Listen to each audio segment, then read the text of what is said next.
So the subject was time, and he was asking what struck a chord with us. Why don't you go first, Moth?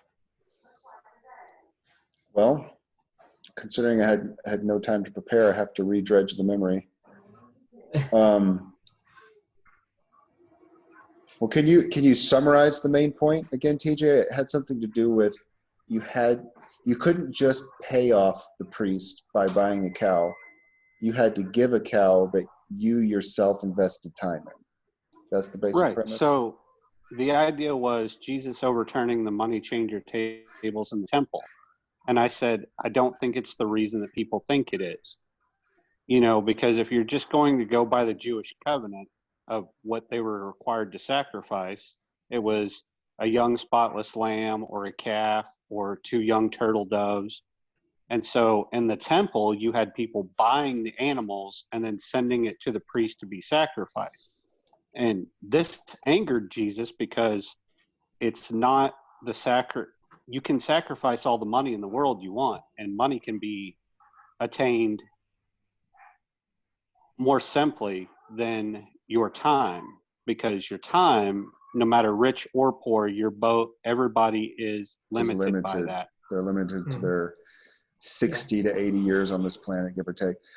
Real quick, before we move forward, can I ask, you said you didn't think it pertained to what most people thought it was. What's the default assumption that people make about the overturning? The default assumption is that their heart was not in the right place. So they'll say something like that when it pertains to Cain and Abel as well. They're like, well, his sacrifice was correct, but his heart wasn't in the right place. Okay. And I tend to think the sacrifice is improper if you're purchasing it with money. Okay. Yeah, and that's the thing that I brought up on the Discord, is that it was where we were bringing up time in relation to money, is that it tithing a tenth of your work, like putting a tenth of your work towards something. You got the dad finger. Yeah. No. Yeah. Exactly. Yeah, you know how that goes, man. Oh yeah. But yeah, I think it's so much more valuable with your time, because you just can't get it back. You can attain, like, especially now, it takes very little to invest money and just watch it grow at 12%. Money can breed money through no effort of the investor. You can just let it. And I remember, I think I was reading a book on economics by Jesus de Huerta, and so it's translated from Spanish. He's in Spain, not Mexico, but he actually went through the usury laws from like ancient Rome up through like the Middle Ages and whatnot, and so like St. Thomas Aquinas had written stuff on usury and whatnot, where people are trying to figure out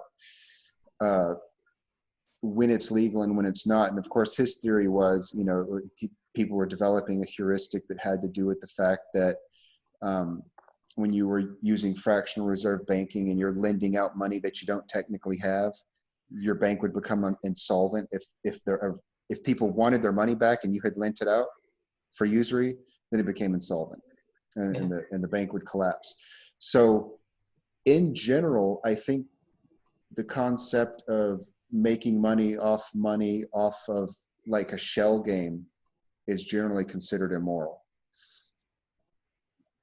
I was listening to, I think it was a PDK video like a week ago or so, and it was talking about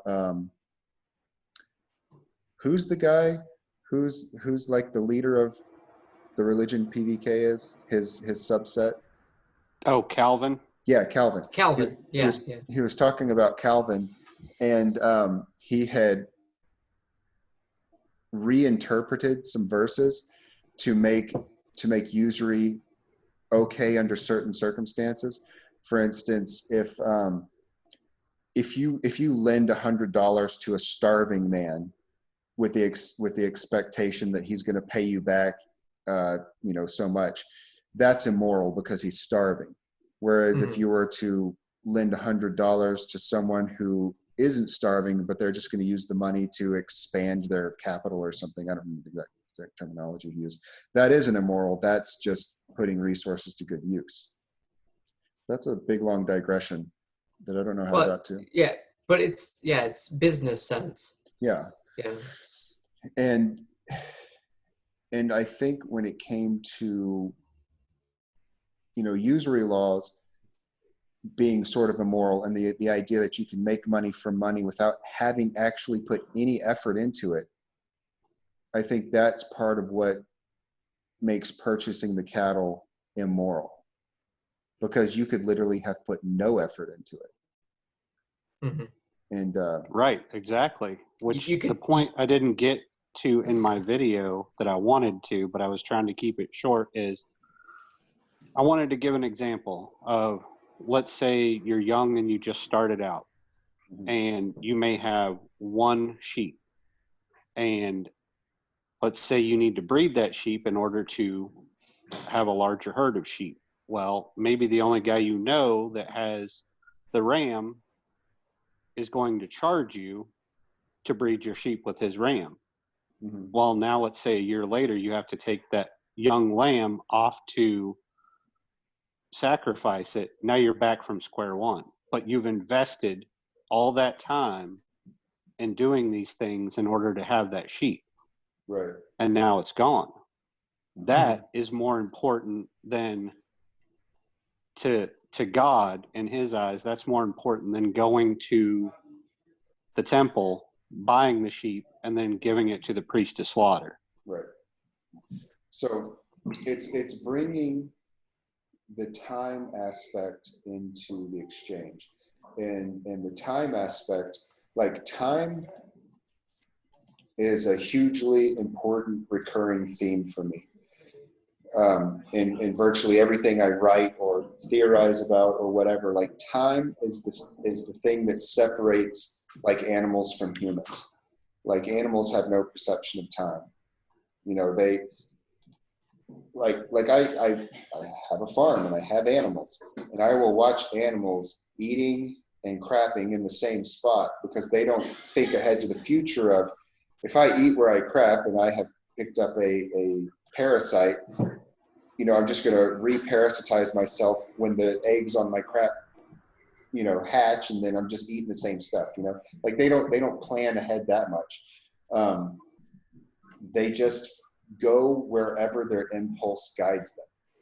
So we have fences set up, and if something looks tasty on the other side of the fence, if they can get through it, they'll go there, even if there's coyotes over there that could kill them. Like, they're not thinking at all. And so they have zero time affecting their thought process.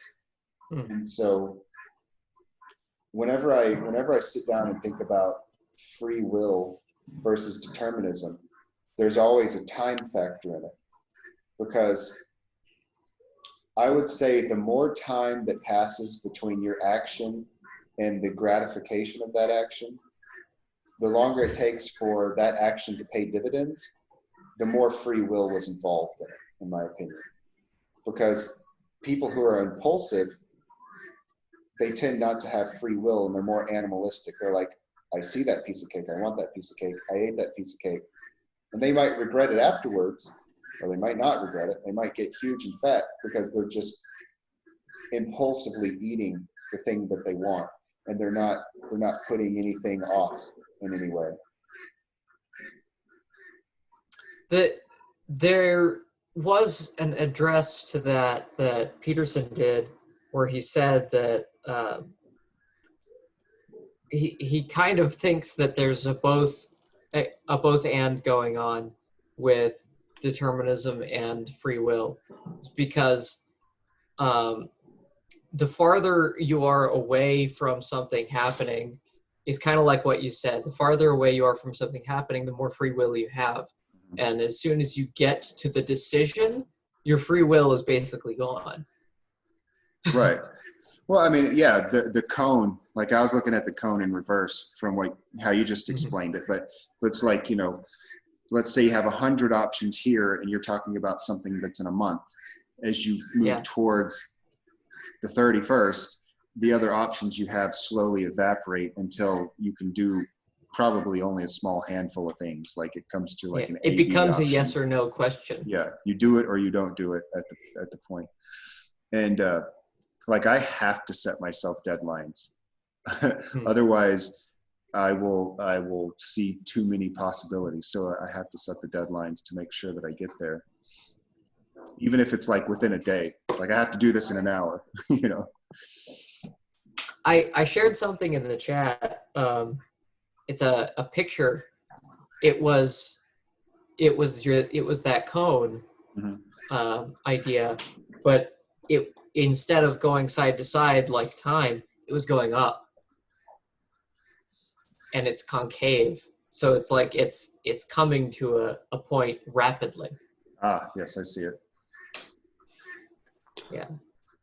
Yeah, and I found that interesting. I would say it's time, but it's vision of future that sets us apart from the animals. Yeah. And once that vision comes along, then it's like Peterson said in his biblical lectures, like, what do we do with this now? Because there's not just the here and now, there's the future. And so, yeah, that idea goes all the way back to the story of the garden, in my personal opinion. And I do believe that God was setting up something time-based then, seeing as how they had a vision of the future, and also that the work aspect of it. Yeah. Because you're going to lose a certain amount of time to the work that has to be done. And it's a hard trade-off. It makes sense that they'd want to correlate it to work done. Because, okay, purchasing the ram to be slaughtered. Like, overlay that today with like the concept of like a trust fund baby, a little rich kid who has never had to earn anything, and then they can just purchase the ram. So they're technically not learning life skills. And it's like, oh, that's where the thievery comes in. You've turned my father's house into a den of thieves. They've stolen time by buying. Exactly. Okay. Exactly. Yeah. Is that a verse? Yeah, that's what he says when he drives them out. You've turned my father's house into a den of thieves. Because they stole time. Yeah, they stole time by buying these animals that they were going to sacrifice, that they, without proper investment or something. Right. Because if it's to have money, like especially if you're a rich kid and you got money, and you didn't have to earn the money, you got it by virtue of your existence. Or if, especially back then, especially in the old days, money was old money. Like your wealth accrued, it passed on. It accrued, it passed on. It, the idea of a estate tax, I think that's what it's called when they tax someone upon death. That's a relatively new concept. Back in especially like European up through the years, it's like the rich stay rich and the poor stay poor because they have that old money that you inherit. You inherit your wealth. And back then they'd have the owners of the estate and then the serfs, and the serfs weren't paid. They just worked and were fed and housed on the property, and the rich just got the money and spent it how they saw fit. Now, obviously, if they couldn't manage it, it would fall apart or something. Yeah, there had to be a balance. You had to actually be able to get along with your serfs, and they had to actually obey you. Well, God sets that up from the beginning of work, though. The first thing he does is put Adam to work. And then when Eve comes along, it's put to work. So there's this thing that ties time and work together. It says time is valuable and you're going to have to work some of it away in order to have the things that you need. Mm-hmm. And it's a concept that hasn't died. Over all the years that we've had it, it's just still been there.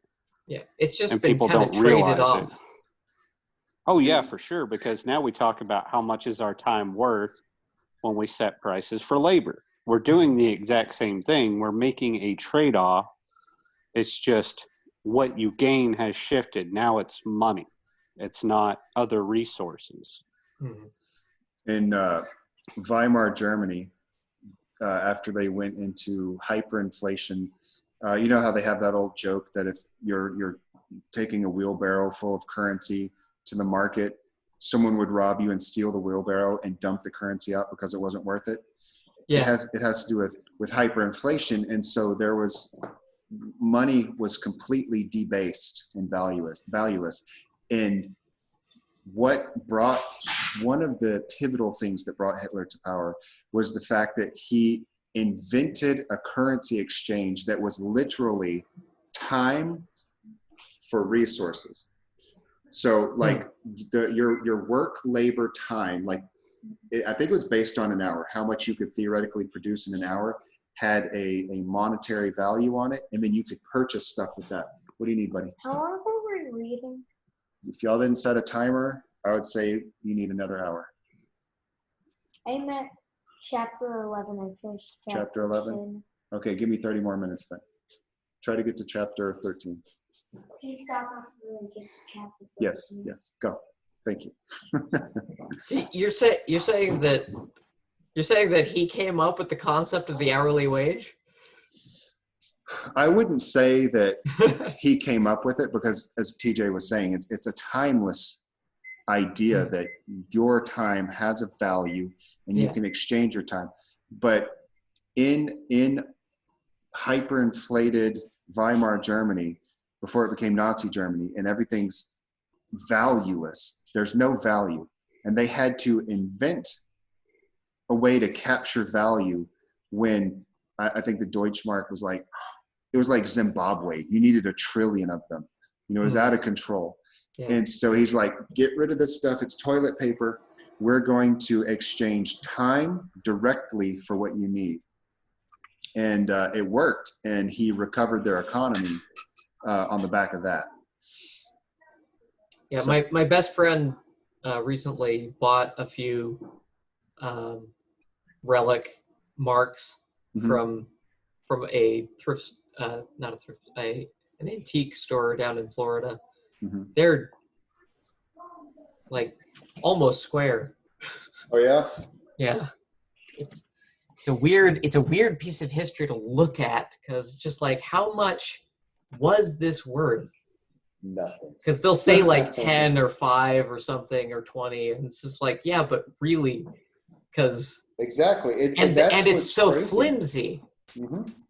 It's just like when you needed 500 of those to buy a loaf of bread, they were valueless. You know, and that's what he's saying. That's the one thing Hitler brought back is some sort of value system to your time.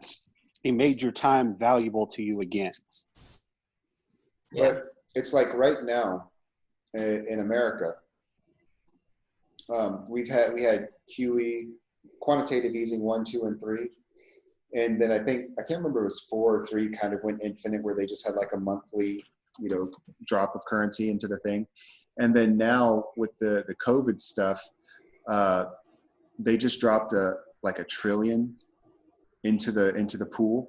They just dropped $1 trillion. And someone was like, hey, we need to do 2 trillion. And they're just dropping that into the currency pool. And the thing, what a lot of people don't understand with that is it's kind of like purchasing the RAM. You know what I mean? They didn't earn that money. They put that money into the pool, and when it first enters the monetary pool, the person who holds that dollar gets the dollar at full value.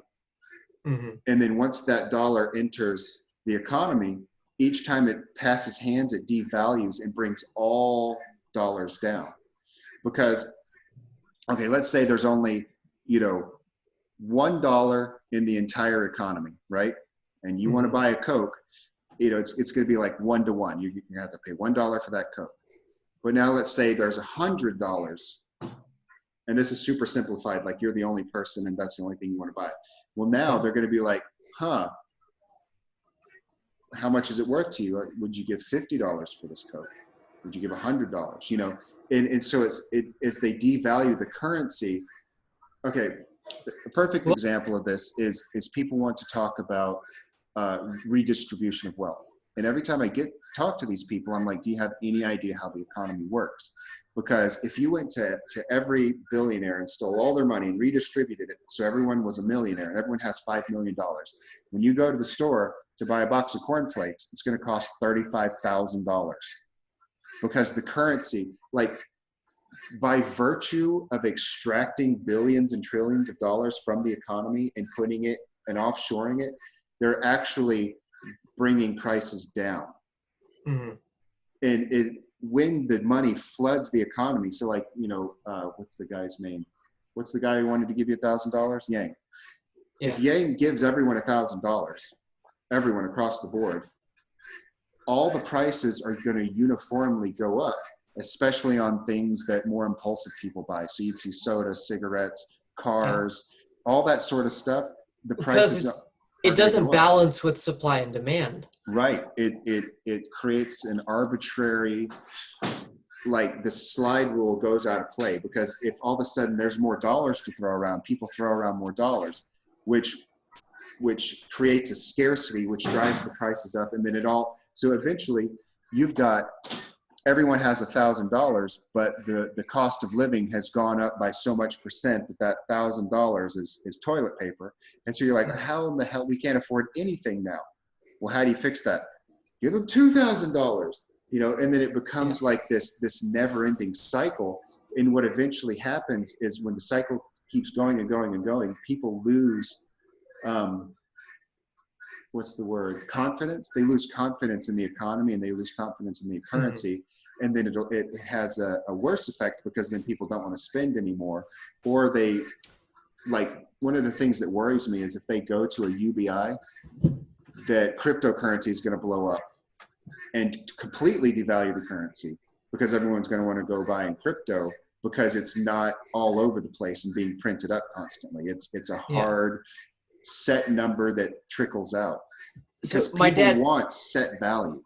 My dad and I were talking about an organization. So think Amway, and you've got what is Amway? Amway is a kind of like, well, right now it's an online store, and you sell goods, and then you have other people under you selling goods, and so it's kind of like a it's a bit of a pyramid scheme, but it seems to be the only one that actually works. Okay. So what did you call it? Multi-level marketing. Okay, but what I'm talking about here with this idea is my dad and I were talking about this organization, and the problem with this particular, it's not Amway, this particular organization starts out by getting money from individuals, and then the second in line gives that to an office, and then that office gives it to two completely separate entities, and it splits it off, and suddenly you're just giving a whole bunch of money to different people. Whereas if instead of that split, it's just a straight line, the people below would have more money. And it's kind of like the same thing with a tax cut. Is if you cut taxes and people are like, oh, but we're not going to have money for these organizations or these programs anymore. It's just like, yeah, but if we cut taxes, more people will have money to spend and to work with. So if they have something to work with, they have the opportunity to grow. And so you're basically, it's the difference between harvesting a seedling and trusting it to grow. Well, and that's why the tax cuts work to bring up the economy the way they did. Yeah.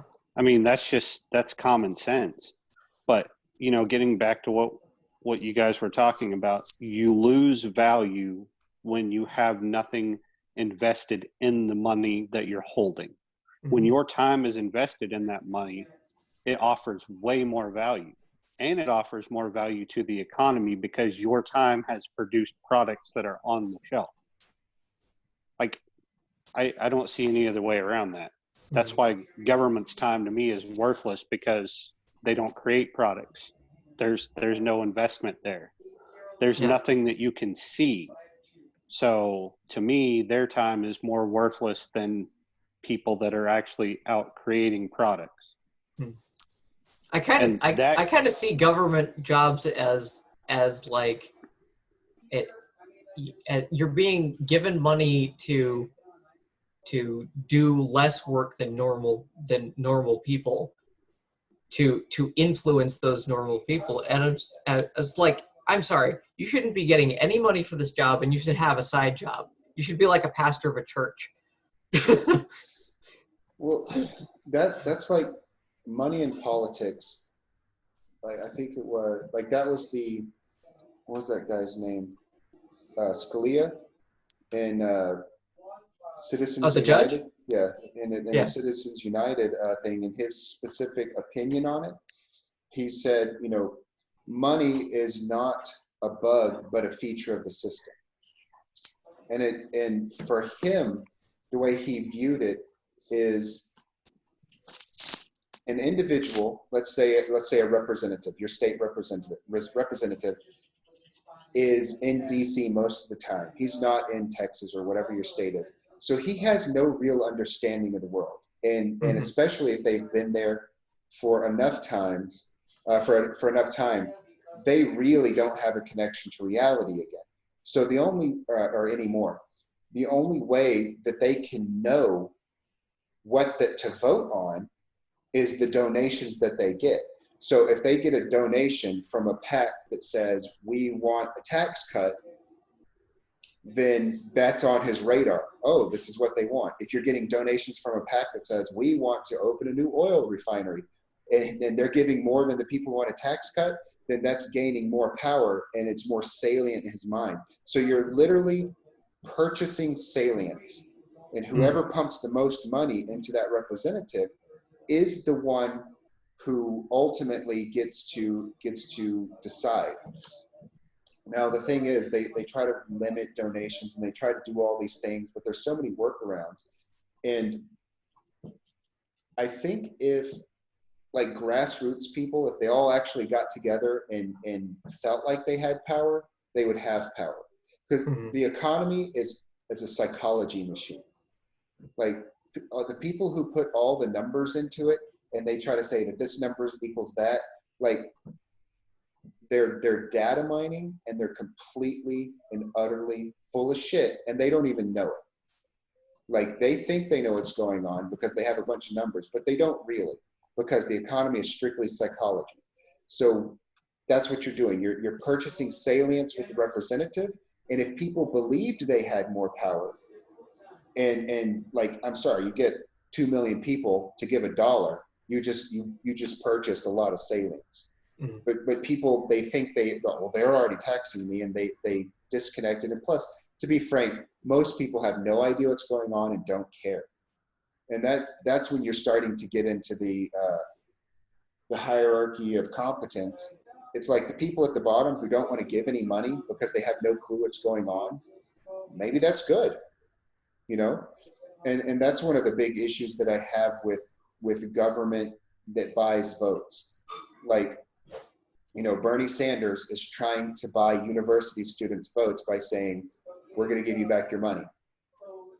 Andrew Yang is trying to buy anybody's vote by saying, I'll give you $1,000 for your vote, you know. It also runs into itself with voting itself, is that you've got a difference in psychology along with money, of folks that don't believe that they can change the world don't vote. Yeah. And so all the folks that believe they can change the world or have motivation to change the world suddenly vote. And so when that's why populism is rising so much, because these are say Bernie and Trump. Bernie and Trump are both giving ideas that say, hey, this can change. Mm-hmm. Change gets people motivated. Motivated people vote. Yeah. But if you're only motivated by money and not by any mode of being that works in the world, and you're purchasing the RAM. It's not going to work. That's why Bernie's suffering right now, is because his structure isn't there. Bernie is purchasing the RAM. Yes. Yes, he is, for sure. Hey, I wanted to switch topics if we could. Sure. What? Oh, okay. I wanted to talk about the next video I did about the crucifixion and how that tied into your book. Okay. Do you remember what particularly I told you on Twitter?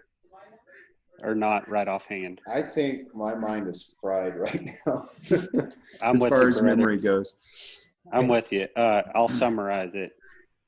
The crucifixion of Karen on that cross was, I think, not necessarily known to Fish, but he was trying to kill the idea that was Karen. So that KC would be the only thing that embodied the AI. Yes. So you can call it a breaking of the will, but he was symbolically trying to crucify the idea that was still Karen, that was there and present. He was enslaving her mind literally to the program. It's like two hard drives. You have a slave hard drive if you have a secondary hard drive, and he made her brain a slave, which is creepy. You know, like, okay, saying that Fish wanted to sacrifice Karen and keep Casey, that sounds like a very interesting analog to what feminism is.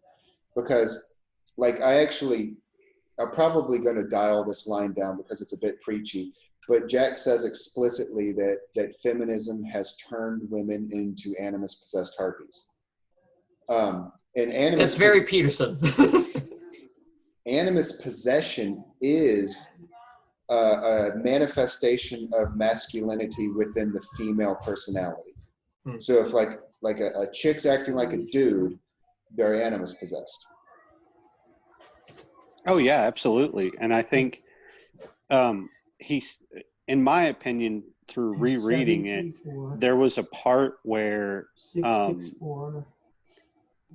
Karen meets Fish for the first time, and Casey isn't there to protect her because she becomes absolutely terrified of what Fish is compared to what she thought he was. Right. And Casey's not there to save her. And Fish turns her into the little girl. Right. Which is creepy to think about. And like I said, that is his way of artificially crucifying that which he doesn't need. Oh. From Timo. Well, he can. Great. Okay. Yes. Sorry. You back, Charlie? Yeah, I'm here. Okay, I wasn't sure. Okay. So, like, a recurring theme that I see in a lot of like an undercurrent in the meaning crisis videos and analyses, mainly stemming from, I would say, the Pajot camp, and I also see it in Mary Kochen, where she's talking about what femininity is supposed to be and how they misperceive it as weakness. And they're, once again, without saying it explicitly, she says something that feminism is like animus possession. And so when you have Fish killing the feminine, which would be Karen, sacrificing her, and she dies and becomes enslaved so that KC fully manifests. Because once the Kinju goes live, KC more or less does take over, and that's when they kill Barry. Right. Well, that's confusing me, because the one part of the program that seems to be active, communicating, is Karen. And then eventually that fades. Right. The way the way I set it up is when she's being assimilated into the Kinju, and then when this process starts and Barry's looking at the readout, and he's like, she's rallying and she's not fully submitted to the machine, and Fish is like, oh, don't worry about it, she's already invited her tyrant in.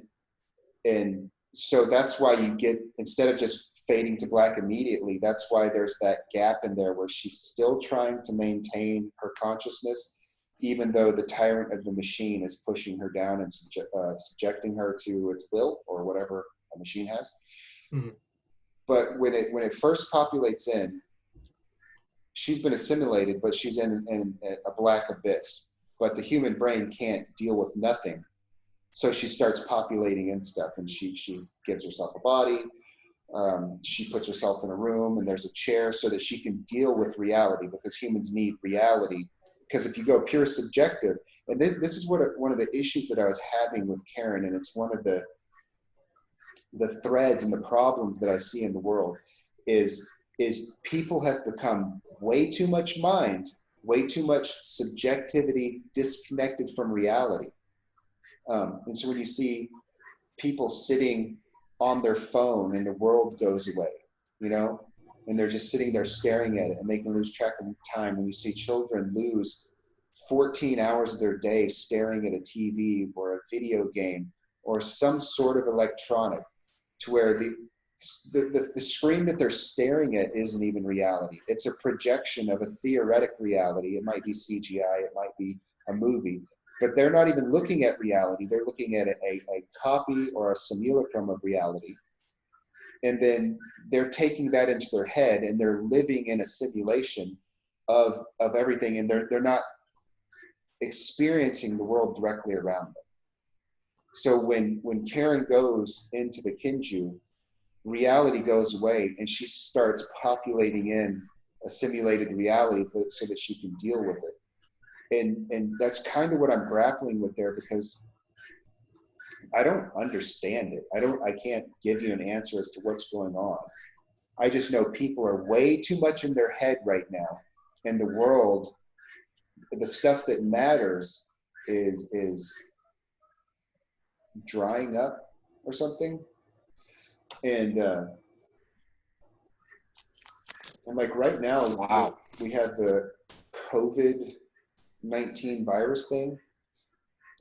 And so people aren't even going out into the world anymore.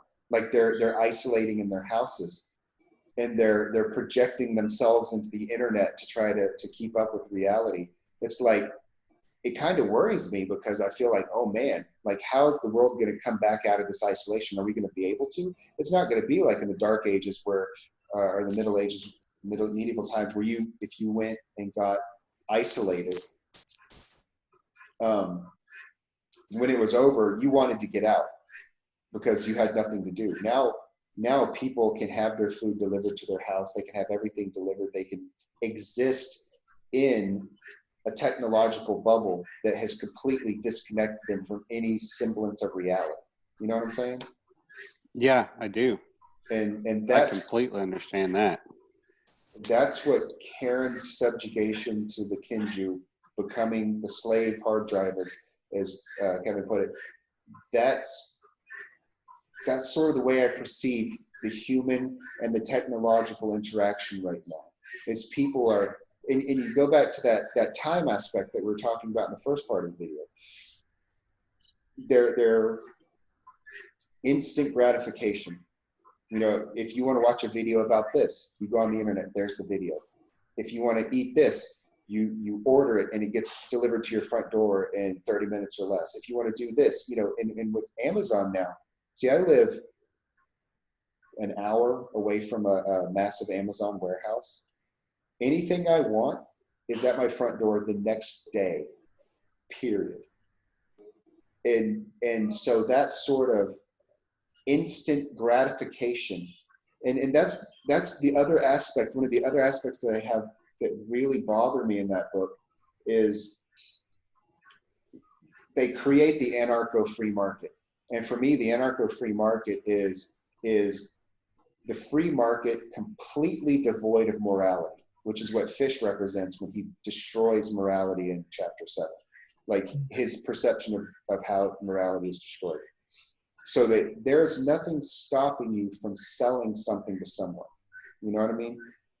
And there's no moral question about should I sell this item. So he's selling people drugs, he's selling people, you know, instant sex changes, whatever they want. You get it instantly. And so it's destroying people's perception of time.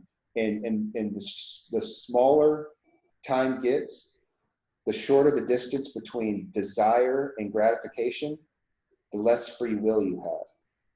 And so I've definitely been saying that. And like, I think the number one question that we're not asking right now as a society is, just because we can, does that mean we should? We should, exactly. And that's a huge obstacle that we don't overcome. We didn't ask that with social media. We just said, hey, here's something we can do. And we never stopped and said, should we? Because what might this become later on down the line? And nobody had the answers. They were just like, hey, this is something we can do. And we did it. And for better or worse, that's where we're at. I have an example of this recently. I had been shopping around on Amazon for books related to my religious background. So I thought, you know, hey, I'll start at the relative beginning of this thought line, and that's Arminian. And Armenian, like from Armenia? No, Arminian. He's the guy name? that he's the guy that. Hey, sorry to cut you off there, Guy, but I'm gonna have to go. Oh. All right. Catch you later, TJ. See you guys. It was fun talking, man. Yeah, good talking to you guys. Good to meet you. I was. So the guy's name is Armenian? Armenian. I let's see. Yeah, Armenian. Well, I'm assuming that Ian is like, if you were to say Petersonian. Well, that's the. Armin? Is his last name Hammer? No. Now, hold on. Where is his? Well, I apologize for the digression. I'm just curious. Arminius. Sorry. Arminius. Okay. Yeah. So he's Greek? Jacob Arminius. Jacobus Arminius. He's Spanish, I think. Yeah, he's Spanish. And he when it's brought up,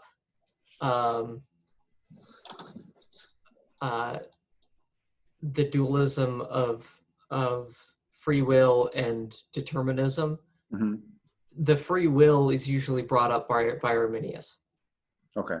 And so people will put Calvin in the determinism camp. camp. But they really reduce these ideas. And there's a book out there that's called Reconsidering Arminius, and somebody had done a lot of research, and they had seen that there was a lot of agreement, you know, instead of just sides. This dichotomy there. Mm-hmm. And so I was like, oh well, I'm gonna buy this book and I'm gonna read that. Well, I found myself not buying the book. I was just like, why am I not buying this? I keep telling myself I want to read these books. I've got a huge list of Amazon purchases that I want to do, but I just keep not buying these books. I'm like, why am I not doing that? And then I went downstairs and we were looking for something, and I opened up this box, and there's a whole bunch of books there. So you already have. And that's when I found the Wesleyan thing, and I was just like, oh, this has that idea of Both and. of the both hand already. And it was just like, oh, okay. So, and I'm still getting through that, but it's a small book, but we've been so busy with the writing and the editing stuff. Yeah. But that's stuff that I've been running into is putting off. Okay. You can go play. Putting off certain things has brought up completely different areas or serendipity.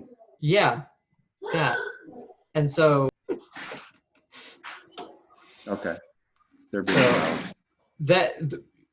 Running into serendipity, things like that, and my pastor, of which I didn't go to church last week because of all of this virus stuff. Yeah. I ended up getting his recording, and he did a whole series on serendipity, and I really need to get that. I want to get that book from him because. Do you know where the word serendipity comes from? I don't.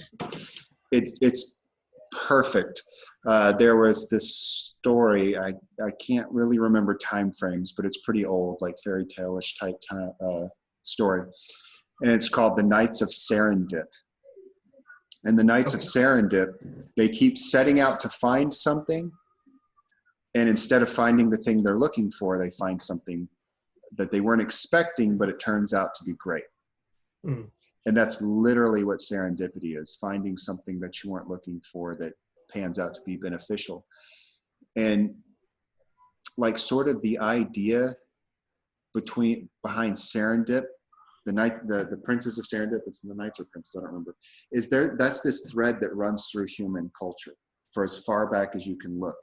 Mm. And there's the idea that almost all of our inventions were serendipity. Almost every major thing that has happened through the progress of humanity has been serendipity. It's frightening how many people have invented something at the same time. Do you know why that is? Why? Okay. If you know that something is possible, then you're going to do that. You know what I mean? So it's like, as soon as someone said that lasers were possible, and you knew that someone somewhere invented a laser, all of a sudden you sit down like, okay, they've done this. How can we do this? And that's why inventions spread like wildfire. Because a lot of the times it's because the thought has never occurred. Mm-hmm. You know what I'm saying? And if you've never... What I'm saying though is people that have invented it at the same time who have never met. Right. They don't have to meet and they don't have to overlap. All that has to happen is for the social contagion of the idea to go out into the world, and that person somewhere on the other side of the planet say, somebody on the other side of the planet is trying to do this, and they've been having some success. And then immediately you're like, oh, that idea, I think I know how I could do that. And then it starts it. Well, and it's also interesting that it happens a lot more in the West. Mm-hmm. It's like West, as far as West as you can get with Russia, but there's a lot of so folks will come up with something in Russia and someone will come up with it in the United States at the same time.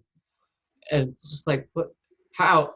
It's like, well, because they've all got the same seed of this mode of thought that's going through them. Exactly.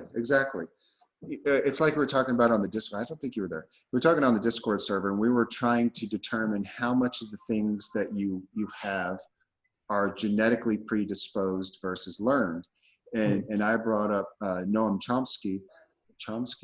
I can't ever remember if I added a pointless letter in there, but he has the idea that we have a genetic lattice in our brain that picks up language, you know, because there's no other animals on the world that pick up language as well as we do. And we seem to pick it up before we should be capable of doing it. You know what I mean? So like children will say their first words and start trying to speak before they have the cognitive capacity to speak. Like things are going in the opposite direction. You think they would develop the structures to speak and then start speaking, but it seems like they start speaking and develop the structures around the fact they're speaking. Oh, they speaking. shotgun it and then whittle it down. Maybe, but it's like it's a genetic predisposition to have this, and so we have a genetic predisposition for language. So it would almost say that we have an instinct for language. You know what I'm saying? Mm-hmm. So like Nietzsche would write about cultures developing like a base. How would you say it? Because he was basically writing pre-genetics, but he's using genetic terms where, you know, we have a culture as a people breeding and breeding and breeding. They develop a pool of genetics that have a predisposition to be this way or that way. So like, you know, Irish people tend to be redheaded, you know, or there's a strong prevalence of redheaded in Irish. If they can manifest, or extremely pale. Right. If they can manifest physical qualities such as pale skin and red hair, could they not manifest psychological properties such as being predisposed to this, that, or the other thing? Yeah. And of course, it's also understood that if you're of that descent, that you have a more of a tendency towards aggression and higher pain tolerance. So it's just like, well, why would that evolve? It's like, well, it's, you know, because you've got a lot of redheaded warriors. It's just like, well, yeah, it's really useful if your warriors are aggressive and have a good pain tolerance. Good pain tolerance. That reminds me of they're trying to figure out why the world's fastest runners all come out of the same country in Africa. And the name of the country escapes me because I'm terrible with names. But the point is, they researching it now. Anytime you research something, you're data mining and you're projecting into the data what you want to find. I think it's Nigeria. I don't think it's Nigeria. It's Ethiopia. No, not Ethiopia. It's something on the other side. But that's both sides. I know, from Nigeria. It's not Ethiopia. Ethiopia is known for coffee, sickle-shaped swords, and weird Christianity. So it's not Ethiopia. Okay. They're also known for starving. And Nigeria is known for other things. I know it's a terrible association, but anytime I think of Ethiopia, I think of distended bellies and flies.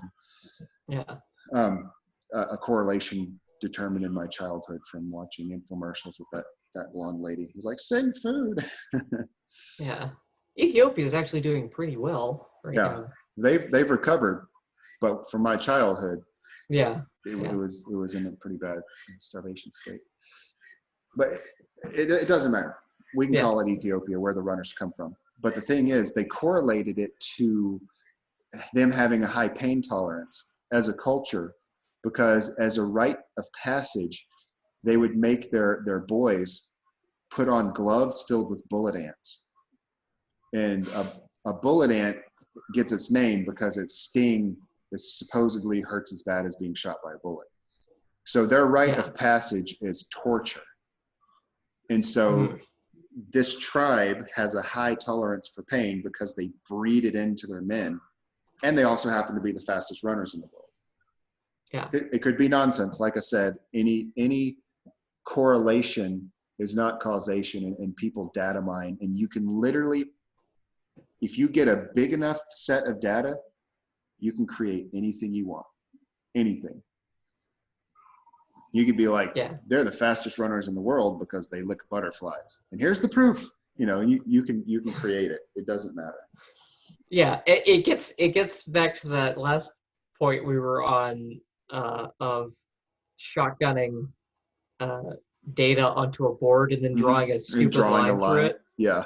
Yeah, it's just like, well, yeah, you can extrapolate anything you want from that. Like you can pick which version of the thickness in the dots goes with your idea. I actually retweeted a tweet from Nassim Taleb last week, I think. And he literally was making the point that you can extract a progressionary or regressionary line out of bullet data. And he wrote a program to project a bunch of different dots randomly, and he did it like 10 times. And then he plotted a line through it based off the data.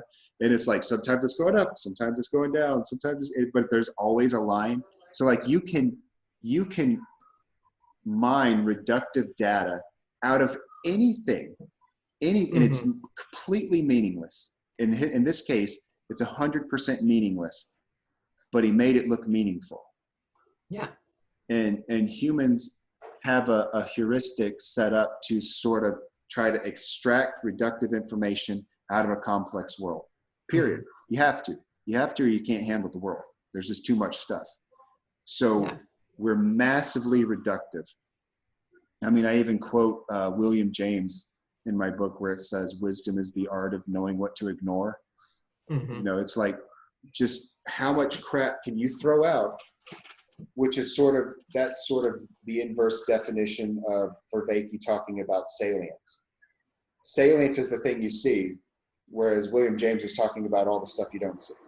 I think that's what's so annoying about the folks that say, well, you know, what is love? Like, what is life? It's just like, dude, really? You're just going to delve into this stuff? Can we just, farm? Well, it's just like, this isn't helping me right now. Philosophy bakes no bread. You tend to want to reduce huge ideas like love. Yeah. It's just like, well, that's with the Christian equation of equating God to love. It's just like, that's a lot to try to comprehend. Right. But see, even in the Bible itself, it talks about humans' need to be reductive. So let's take when God has Adam name the animals, right? And he points to a four-legged ruminant with long, horns and says, deer. It's like you gave a single name to a very complex beast. Are you not going to talk about the spots on its rear, or the fact that its tail is up when sometimes it's down? What does that mean? And it has 4 hooves. Why are its hooves split? And why does it have 4 stomachs? And why do its horns fall off? And we're putting science into it, and now we have this family of deer. Yeah, exactly. Yeah. The genus, whatever. And all it is reductive that goes all the way back to God saying, hey, you see that really complex moving around thing that's eating and crapping that you can eat, but if you're not careful, it could kill you? Reduce that all down to one word. Deer. Yeah. Perfect. Moving on. What is this? Rhinoceros? It's so humans have that need to reduce complexity down. Now, but we also have the tendency to overcomplicate. Just like with what I just said with the science, so we'll get the people that ask what is love, and you've got the people that reduce it down, but also expand it in saying like God is love. It's like, oh well, that's a reduction and an expansion at the same time. It's like, oh well, that's neat. But with the science aspect of that, you also have people saying, well, you can have love that is lust, and love that is fleeting, and love that's just what do you call it?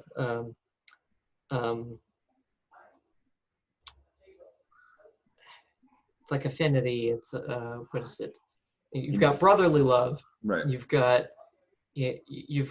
unconditional love. It's like suddenly from this point it overcomplicates into all of these other things. But it's useful distinctions. See, like that's that fine line. Okay, you can reduce something to too small of a thing, to where you've destroyed the category because it's too small, and you can't differentiate. So it's like You know, what if instead of chair, we didn't have chair as a distinction. All we had was brown. You know, it's now it's like, okay, that chair is brown, but we don't have chair, so brown. But also crap is brown and chocolate is brown. Oh no, now chocolate and crap are brown. Does that mean they're both food? Because we don't have the category of food either. You know, so can you now eat the chair? Yeah, exactly. So if you are too reductive, yeah, you create problems. And then how is a raven like a writing desk? They're both black. I don't know. No. That's the point of the question is that it's absurd. Yes, you can reduce to the point of absurdity. Yeah. And then the other problem is there's two ends to the spectrum. And you have to find the balance. And like in my book, I bring up balance over and over and over in the center, like the center, the balance, the thing at the middle is the most important. And the extremities are the most useless. The farther you get from the center, the more useless it is. So on this side of the dichotomy, we're just going to have the category of brown, which encompasses chair, wood, chocolate, and crap. It's like, it's not useful. That's not a useful distinction. And then on the far side over here, you have people who have way too many distinctions.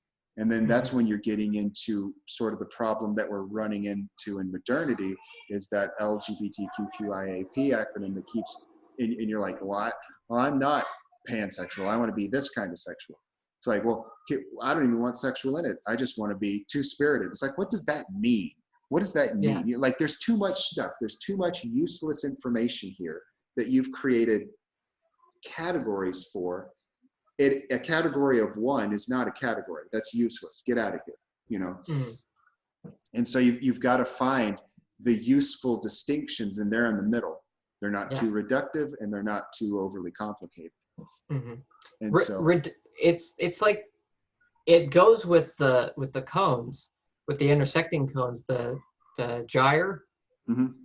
Yeah, because where you can draw straight lines is at the top and the bottom of where those intersect, and suddenly you've got like a tube of here's all the stuff that works.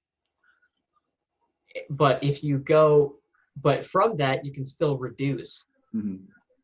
But if you reduce too much, it disappears. Yeah. And if you expand, you suddenly get outside of what works. Yeah. Exactly. That's why, like, I kind of go to that repeatedly in the book is the idea of balance and the idea of center. Because, and I remember watching the 2016 election, and you just see, like, for some reason, instead of going for balance and compromising and seeing, okay, you guys want this and we want this, let's figure out how they can work, they run to these extremities and they want to create things that are no longer functional. So you got the left wing where they run out to this extreme where they want open borders and a nanny state. It's like, we can't have both. No. I mean, at least I can respect Bernie Sanders, the 2016 version of Bernie Sanders, where he said, closed borders, nanny state. Like, he said that. I was like, oh, at least you're honest. But this cycle, he's like, open borders, nanny state. So he's abandoned one of his few. That's why it took Trump, because it took a Democrat to run as a Republican and then use Republican ideals democratically, and suddenly you've got this balance of modes that work within both ideas. It's just like, hey, let's let people get by and give them opportunity while monitoring the stuff that is understandable to monitor, like the border. It's just like, if we try to monitor people's lives, that gets overcomplicated it, and suddenly you're spending a whole bunch of money on the NSA. That gets into the balance issue. Yeah. It's like there's too small of the government is the category of brown, and then there's the overcomplicated government that becomes too much work to even sustain itself. Mm-hmm. And I think one of the biggest problems with humanity, and inevitably empires have a lifetime. They start out, they grow, they become too complicated, and there's never a dialing back of complication. Complication only expands exponentially. And the only way to reduce it is to collapse. It's like playing Jenga. It's like we have a solid column. We know where the four walls are. This makes sense. And then as you stack it higher and higher, it's like, well, this isn't really a column anymore. This looks like a spine. And then you get too tall and it falls over because it's become overcomplicated. It's a jagged, rickety, dead tree. Mm-hmm. See, speaking of trees, can we get back into your book? Sorry, finish your point. Well, when you said it's a jacked up old tree, I have this metaphor that popped into my head watching a guy screw with a bonsai tree, and I realized I've told you the left-right metaphor where there's the guy with the guy with the uncontrollable dog. Yeah. Right. That's one aspect, and that works for the way that it's elliptical. The other tree, or the other metaphor, is a tree metaphor in which it helps me understand the center. Mm-hmm. And for me, you've got the conservative. The conservative is the tree. The conservatism is the tree as such, functioning as a tree functions. It's old. It has spreading limbs. It provides fruit and shade. It is the thing on which the culture survives, right? Yeah. And then on the left wing, the progressives, progress, right? They're trying to find new things. Well, unfortunately, not every new idea is good. There's a lot of bad ideas, and it's only the princes of serendip that find the good ones, So you don't want to graft every idea you have onto the tree. Mm-hmm. Most of those trees have to die. So it's like crab apples grew in England, and nobody liked them. You fed them to horses. They were terrible. But they got sweet apples from Africa. They brought them up. They grafted them onto the tree, and crab apples began making, like Granny Smith. I forget what the tree. I don't remember the exact genuses, but they begin making apples that were edible by humans because they grafted it onto the tree, right? Mm-hmm. So you take these new ideas. They're growing these little saplings over here, and here's a sapling that grafts on, to make edible apples, and you grafted that onto the tree, and most of these ideas are garbage. If you grafted that onto the tree, it's going to kill the tree. If you grafted that onto the tree catches on fire. Well, we don't want to burn our tree down. Let's get rid of that one. That's not a good idea. So the way I see the center is the person growing and maintaining the tree. So the right, the conservative is the bonsai tree. Well, if a limb is dead, you cut it off, right? You take off the bad ideas or ideas that have grown obsolete. You remove them. And then you select from this giant pool of ideas, you select the good ones and graft it onto the tree so that the culture grows properly. You can't put everything on the tree, and you have to cut off the dead stuff. Here's how I kind of see that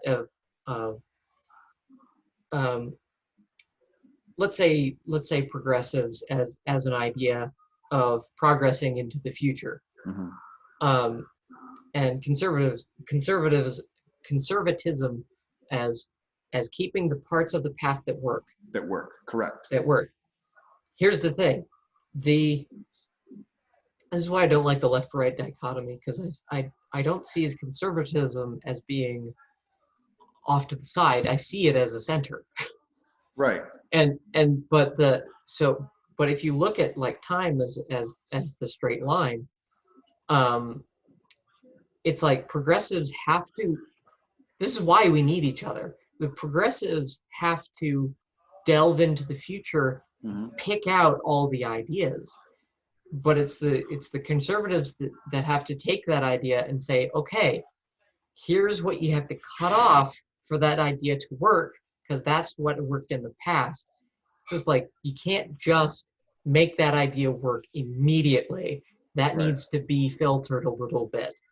Otherwise, say, like you were saying with the tree, if you took a tree that is toxic to the tree that you want to graft it to, it's like, well, what if you went halfway in between those genuses and mixed the fruit of that, through So that you can make it work. several other trees, and then suddenly this tree that would not graft on at all, it would kill the host tree, now works, and even though the original genus of the tree that would have been toxic is now weaker, the idea is still there.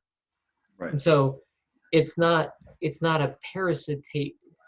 People will say, oh, the world is always moving left. It's like, well, no, it's always being filtered towards the future. Yeah. It's like you can't just stay there, otherwise we'd all still be in castles. Right. Well, I mean, I made this joke before. Yeah. If the world was strictly conservative traditionalism, we would have never left the caves. That was the 90s. That was the problem of like the video games stuff. Right. It's just like everybody's like, okay, crack down on all of this stuff. It's just like, it's going to make you evil. It's just like, if you don't trust people, they will rebel against you. Yep.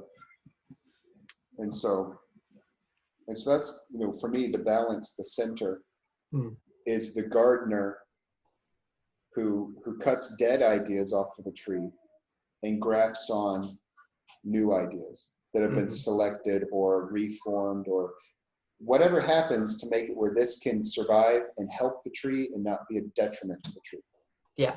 Because inevitably, there's going to be people who want to craft something detrimental to the tree for either selfish reasons or ignorant reasons. Like, people will develop tunnel vision, and they'll be like, this will make the fruit purple. And that's all they see. Well, we want purple fruit. And then, but then everyone else is like, yeah, but it's going to kill the tree. Oh, so you're racist against purple fruit. It's like, no, I don't want the tree to die. You know what I'm saying? Do you remember purple ketchup? Vaguely. I also remember Crystal Pepsi. Exactly. It died. It's just like, hey, here's this random thing. It's like, well, yeah, but I don't want to taste that. It looks like it would taste bad. But it's just food coloring, though. With the tree thing, where we left off last time was you were talking about the tree that Jack saw when he was on the table, and then your power went out. Oh yeah. Yeah. Okay. This one I don't 100% understand, because it's the dream sequence when he's lost a lot of blood and he's sort of losing it. And he's laying on the table and he looks up and he sees the blood bag hanging from the sun. But it's light over the table, but he's borderline hallucinating. So it looks like it's hanging from the sun. And then Ahmed, who in the book, Ahmed represents a raw traditional wisdom. Because remember, Mario says some things happen and Mario's like, I got God. He's like, no, I've got God. You've got religion.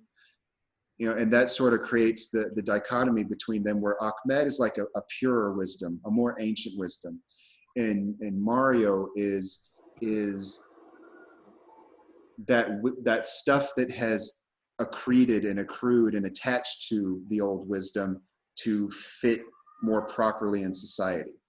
So he represents, like, to me, he would be the guy going to like those super churches where they sing and dance, and it's like, did y'all even say anything about Jesus?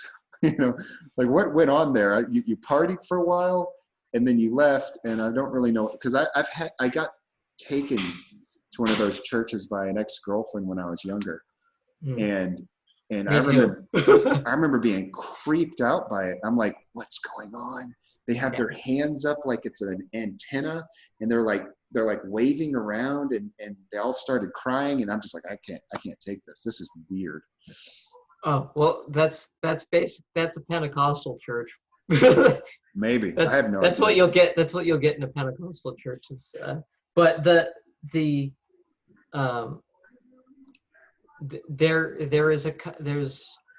a lot of mainline churches that are just what do you call that? Charismatic, where they'll do that stuff, but it doesn't seem. It's like you said. It's like, did you even talk about Jesus? Just like, where's the root of this? There's this book I read, and I was talking to this lady who was she was like in her 60s or something, and so she was in college when this book hit, and or maybe she was younger, maybe she's in her 20s. I mean 40s, 50s. Anyways, I don't know. Numbers are not my strong suit. And the name of the book is The Closing of the American Mind by Alan Bloom. And she was telling me about how there's this chapter that was so stupid in that book, and it made her almost lose respect for Alan Bloom. And Alan Bloom is talking about how music, how it's bad and people are abusing it because music induces a raw emotion, and he's putting it in this context of you didn't earn it. You know what I mean? And this might even tie back into TJ's idea about. I just read an article like that, where they were talking about the feud going on in church right now of which type of music to play. Do we go traditional, like hymns, which are great and all, but you're not going to attract a lot of younger people who do the contemporary music, and then you've got the old people arguing about the contemporary music. It's just like, I give me that good old red book. It's like, okay, there's a problem with both of these, because classically we've lost our root in music. When people participated in music, they understood what music was. They had taken music classes. They had learned what notes are. They'd learned harmony. Their singing had been tuned. They had actually been in choirs. I think it was an analysis of, I want to say it was Bach. It was Bach. That's exactly what he brings up. Oh, okay. Yeah.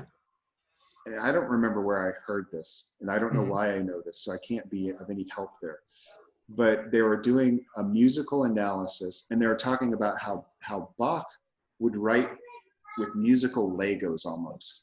It's like when you play this, and the song does this, it means this, like ascension, or it means reaching a pinnacle, or it means a struggle, or whatever. So when he would put these pieces together, everybody knew that when you hear this, it meant this. So it was almost like writing with words musically. So they hear the music and it tells a story to them. So like a good example of this would be the music where there's a wolf, and it's like based in Russia. I can't remember what it is, but there's like the little boy, and he's being chased by the wolf, and there's like all the characters have a different musical part.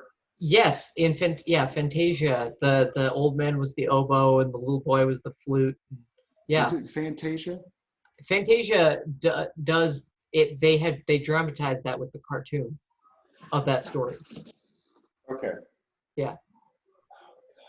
It might have been Fantasia or Fantasia 2000. I don't remember which one. But I want to say it's like Peter and the Wolf. Maybe, yeah. But it was talking about how, like, the hunter or the lumberjack or whatever, certain music represented him, certain music represented wolf, certain music represented the little boy, and the various things, and then the instruments come together, and they're telling this verbose story that is utterly lost on modernity. because I remember when I was a little kid trying to watch this video of a cartoon put to Peter and the Wolf, and then like you hear the piccolo and it's the little boy, and then you hear the yeah, that's probably the one Fantasia.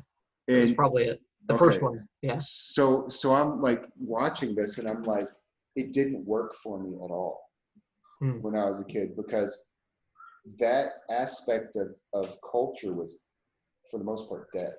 Because characters don't have instruments anymore. They have theme songs. Yeah. You have overcomplicated orchestration saying this person's on screen. Yeah. Where like the pinnacle of this, I would call, like, forget Marvel. Marvel does it terribly. The pinnacle of this is Pirates of the Caribbean. You know exactly who's on screen when this song plays, because I think it's Hans Zimmer. He nails characterization through composure, and he did the same thing. He did the same thing with Robert Downey Jr.'s Sherlock. It's why it's such a visceral, iconic soundtrack. But after I had watched that, I had thought, well, if my novel ever becomes any kind of on-screen thing, I would want my people to have, my characters to have composures to themselves. And then I went, that seems overcomplicated. And I thought exactly what you're saying with Peter and the Wolf. What if they each just had a note or an instrument, and it accompanied when they came on screen? It's like, so it came with them, but the song was all one song. Yeah. And that felt better to me in thinking. I was like, why? Why does that feel better? Well, it's because it's the Bach. You know what? With what I would say with Bach is that he didn't compose music. He wrote music, like you were saying. Right. Well, you're talking about why did one feel better than the other? Like in Peter and the Wolf, the characters are existing within the collective. So the song never stops. Just the piccolo becomes more salient, and you know that Peter, or whoever the piccolo represents, it's been too long since I watched that. You know that they're on screen, but the collective song still exists. So Peter is part of a whole. The wolf is part of a whole, and they're existing within the whole. Whereas Pirates of the Caribbean, I can't speak directly to it because I don't think I've seen any of those movies. But I'm assuming when Jack Sparrow comes on screen, they play Jack Sparrow's theme song. He's over individuated. Like he's the only thing in existence. It's wavy and drunk like him. Yeah, but what I'm saying is it's not like he's existing within the song. He is the song. He has become the center. He's become the most salient thing there, and that makes perfect sense for the way the direction Western culture has gone, because as they isolate down more and more and more to the more individual thing, to where the individual is the most important thing. And like, even look at video games. When I was a child, video games had split screens. Sometimes they had upwards of 4 people on a screen. You could get together with your friends and play video games. Now it's like, I want to play a video game with my friend. Well, your friend's going to need his own console, his own copy of the game, his own internet connection, like everything. And he's in another state. Right. But he's not in the room with you anymore. But here's I have 2 sons, and they like to play video games. Yeah. And almost every one of their video games requires us to have 2 consoles for them to play together. They don't have a co-op or a they have multiplayer co-op there. They have co-op and they have multiplayer, but no split screen. So they'd have to have 2 TVs and 2 consoles to play these games together. And I haven't done that in years, but when I was younger and cared about playing video games, I probably hadn't cared about playing video games for 10 years. But I remember I was playing this game called Massive Action something, I don't remember. And it's a shooter game, and it's like this big complex map that required lots of teamwork, and it's like a team-driven game. Mm-hmm. There's no split screen. So to play with my brother, he had to bring his PlayStation over, and he had to bring a TV over. And then that way we could communicate and all that stuff. And it was like just that's another example of the individuation down to you need all your own stuff. And, you know, that's part of that's driven by the market, you know, because it's like we can sell 2 PlayStations and 2 copies of MAG if we don't let them split screen. Well, and they just brought back Halo, the original Halo. That was what I grew up on. Halo was the game I played with my friends, and we had our own little thing, and we would go through the campaign through co-op, which is like sharing a story with each other. Yeah. But it was split screen, and so all you had to do to coordinate with somebody is to look at their side. Yeah. And it's just like, oh, I know where he is. I know where I can help. And suddenly I'm thinking, hey, this new game, like my computer can't handle it. So like I need a new computer if I want to play it. But I'm thinking, oh man, to play that game again, co-op with my friends would you know, like that just brings so much joy back to me, thinking that that's even possible again. Yeah. But then I'm remembering it and saying, but he wouldn't be on the other half of the screen. Right. And I would have no idea where he is. And nostalgia is kind of that's a exploitative drug, you know. They bring back, instead of trying to come up with a new game, like perfect example of this, you know, we're up to Madden 20, you know. There's like thousands of these games, and all that, like from year to year, until you upgrade to a new console, all you're really getting is a roster update. Yeah. And a few little bells and whistles, but you're buying a whole another edition of the game. Well, the thing that really gets me about that, shoot, I had the whole thing. Dang it! This is a full-size guitar, by the way.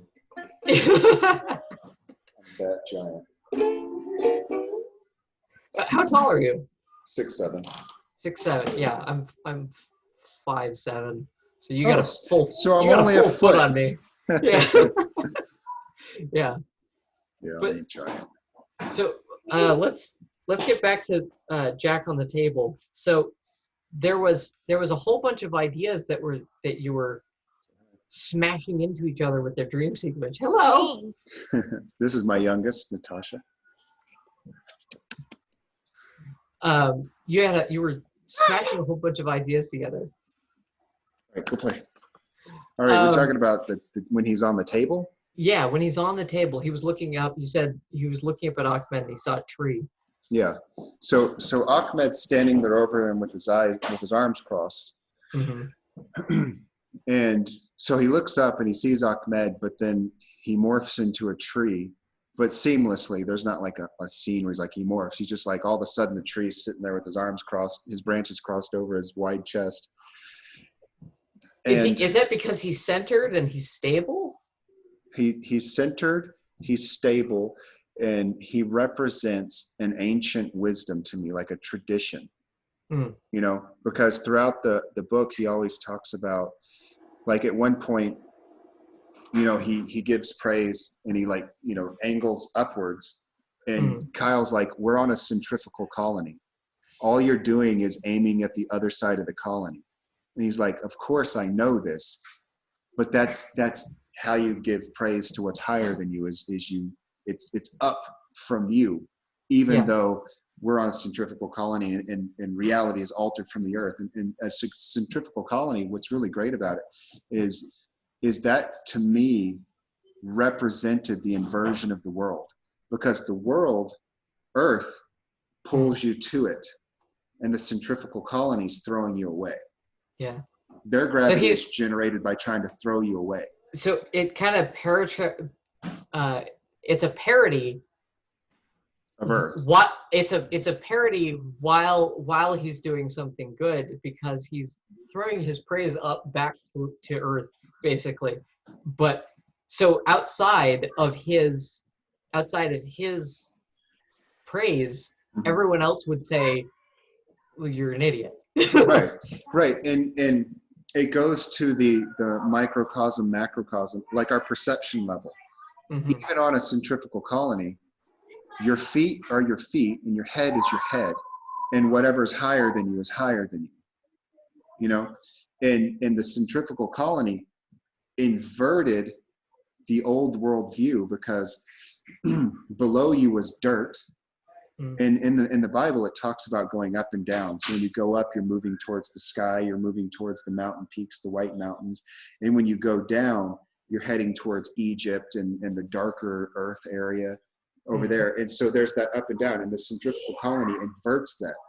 So now going down goes out into space, out into the heavens, into the stars, and the infinity is down. And up is the machinery that drives the colony. So the centrifugal colony was a serendipitous metaphoric find that when it hit me, I was like, damn. It's a disc rolled upside down. Yeah. Man. And so it inverts reality itself. And I don't know. So Ahmed gives praise to the higher, even though it's on the centrifugal colony, it's technically the lower. So what else was Jack seeing on that table? He saw Ahmed standing there as a tree. Yeah. And then he saw from Ahmed a golden thread that came down to him. And golden thread, I don't really understand, to be honest. It's just what I wrote. Well, if you want to look into that, I would look into, I think it's the Red Thread of Fate. I think that's a Japanese love story where these two people have a red thread, like a thread that spreads infinitely, and it always attaches to the other person. And so it's just like this, it's like a soulmate idea. Well, there's a couple different books that I've read where there's a golden thread, and the golden thread somehow represents propriety, something good, and it's like, would it be their bond of being like battle brothers or something like that? I don't think it has to do with Ahmed and Jack. I think it has to do with, because remember, for me, the tree represents culture, the things that work, right? It's the tradition that the world is grafted onto. Like, yeah. Tradition, not for tradition's sake, but tradition that works. Right. In Norse mythology, Yggdrasil is the world. It's the world tree. So the tree grows up, and as the tree grows up, it reaches for heaven, and the world is constituted of the tree, and then the roots going down to hell, where the dragon with the overly complicated name is that I can't remember.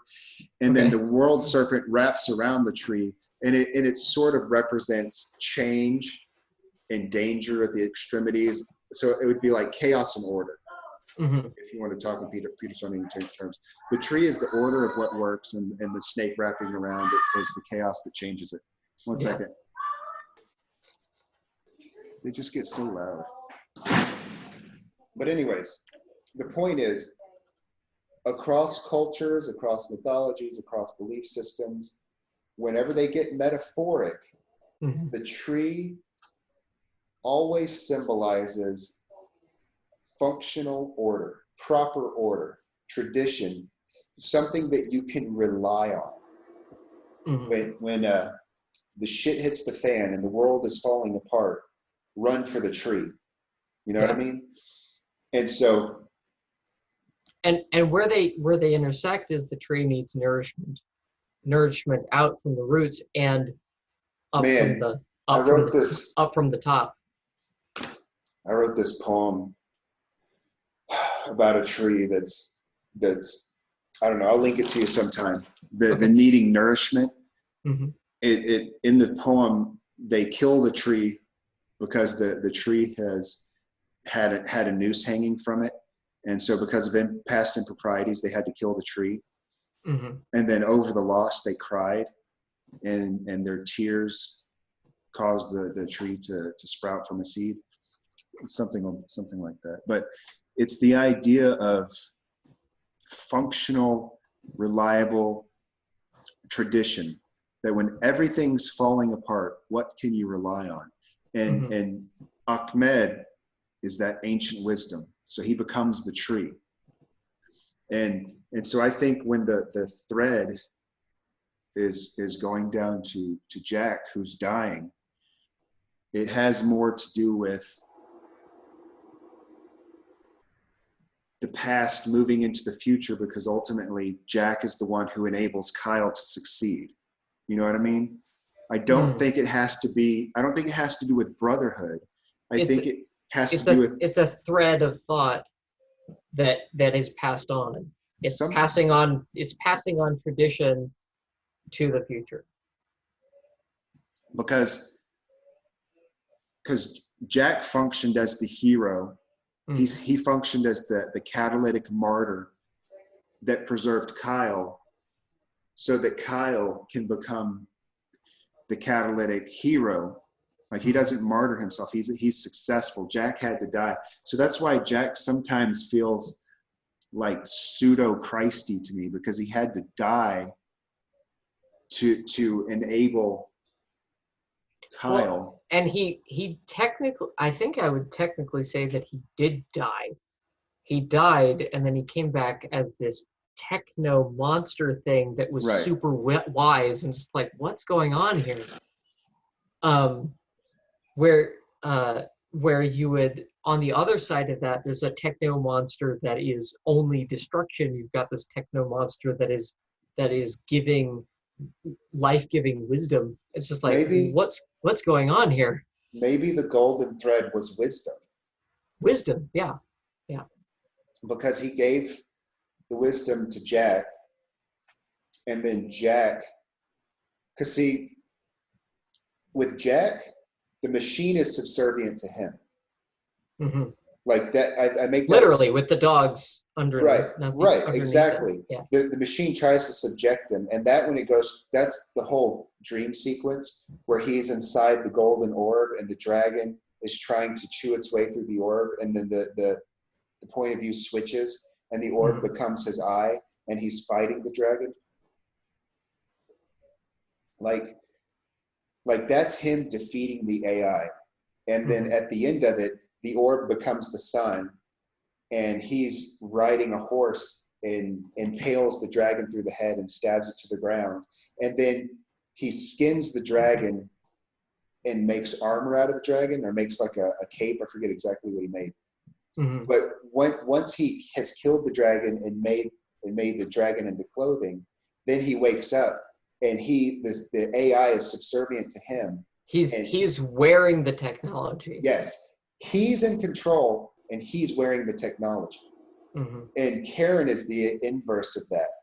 She is a slave, and the technology she's like a necklace to the technology. Right. She's the ornament. Yeah. And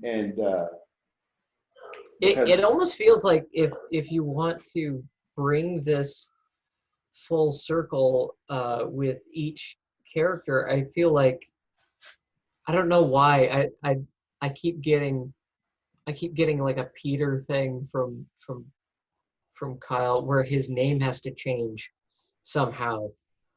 It's like because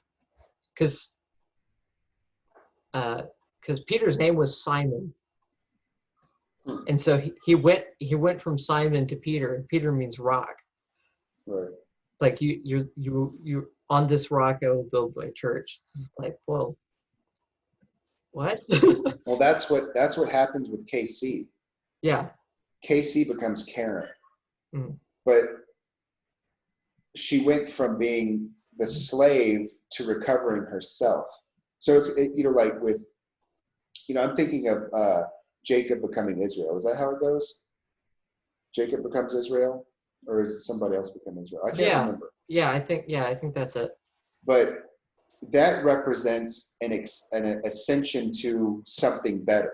Like Jacob was kind of an underhanded, sneaky, kind of jerky, lying guy. Yeah, he was a trickster character who stole his brother's inheritance. Yeah. And eventually he ended up leaving because his brother kept trying to kill him.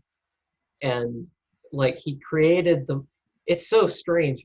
His brother is already this kind of hairier, bigger, animalistic kind of guy, and he turns him into a monster by stealing his inheritance. While he is technically the monster because he was the one that stole the inheritance. It's such a he ascends to a better person. Yeah, he becomes the bosom or whatever. He becomes the one who wrestles with God. Right. Which is seen as a good thing Melchizedek? Because is that who he's wrestling with? No, Israel is wrestling with God. His name changes to Israel. I thought Melchizedek was the god he was wrestling with, or something like that. No,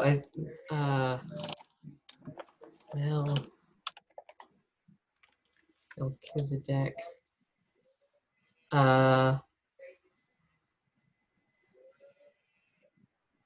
The king of Salem, priest of Eli, or Elon. Don't worry about it. I'm saying names that seem familiar to me. Can you hear that calf outside whining? No, I heard what sounded like a duck earlier, but I didn't know where that was coming from. Okay, so you can't hear meh, meh every 5 seconds? I hear something, but it's not enough to be annoying. Okay. So it's just in the background. It's like you can hear my parents. I got a 3-day-old calf in the yard who I'm in order for the cow to give milk, you got to get the calf off of them. So then we milk the cow and give the calf back the milk.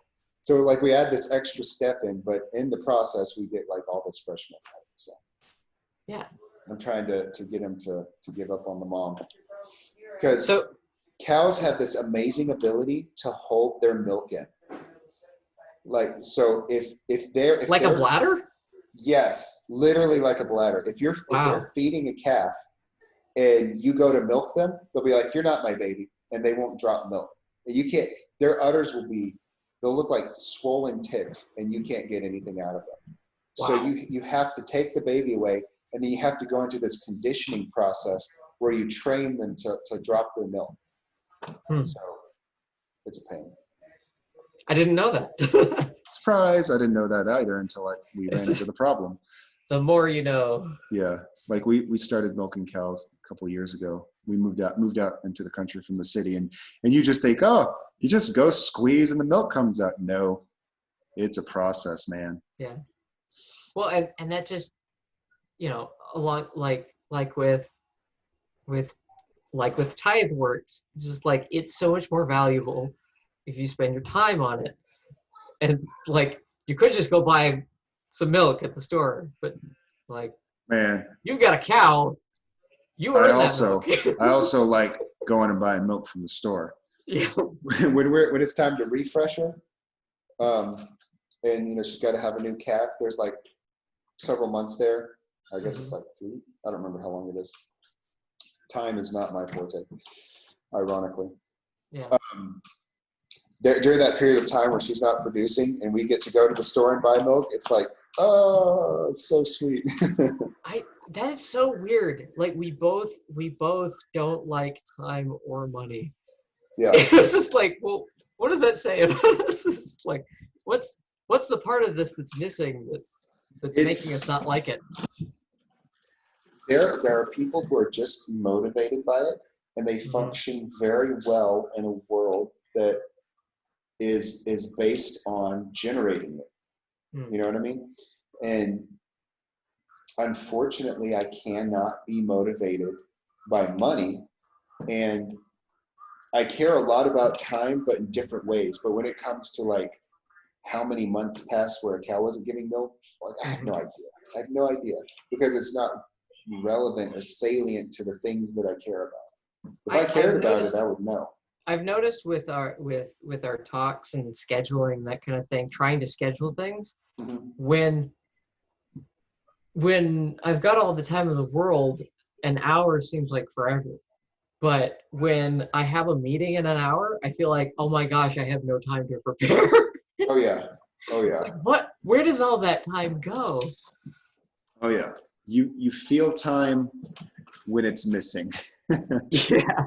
When it's everywhere, it's like scarcity generates value, period. Yeah. So what the last part I want to do is on the tree at the end. Explain the symbolism of the end to me. Oh man. Because they end up in kind of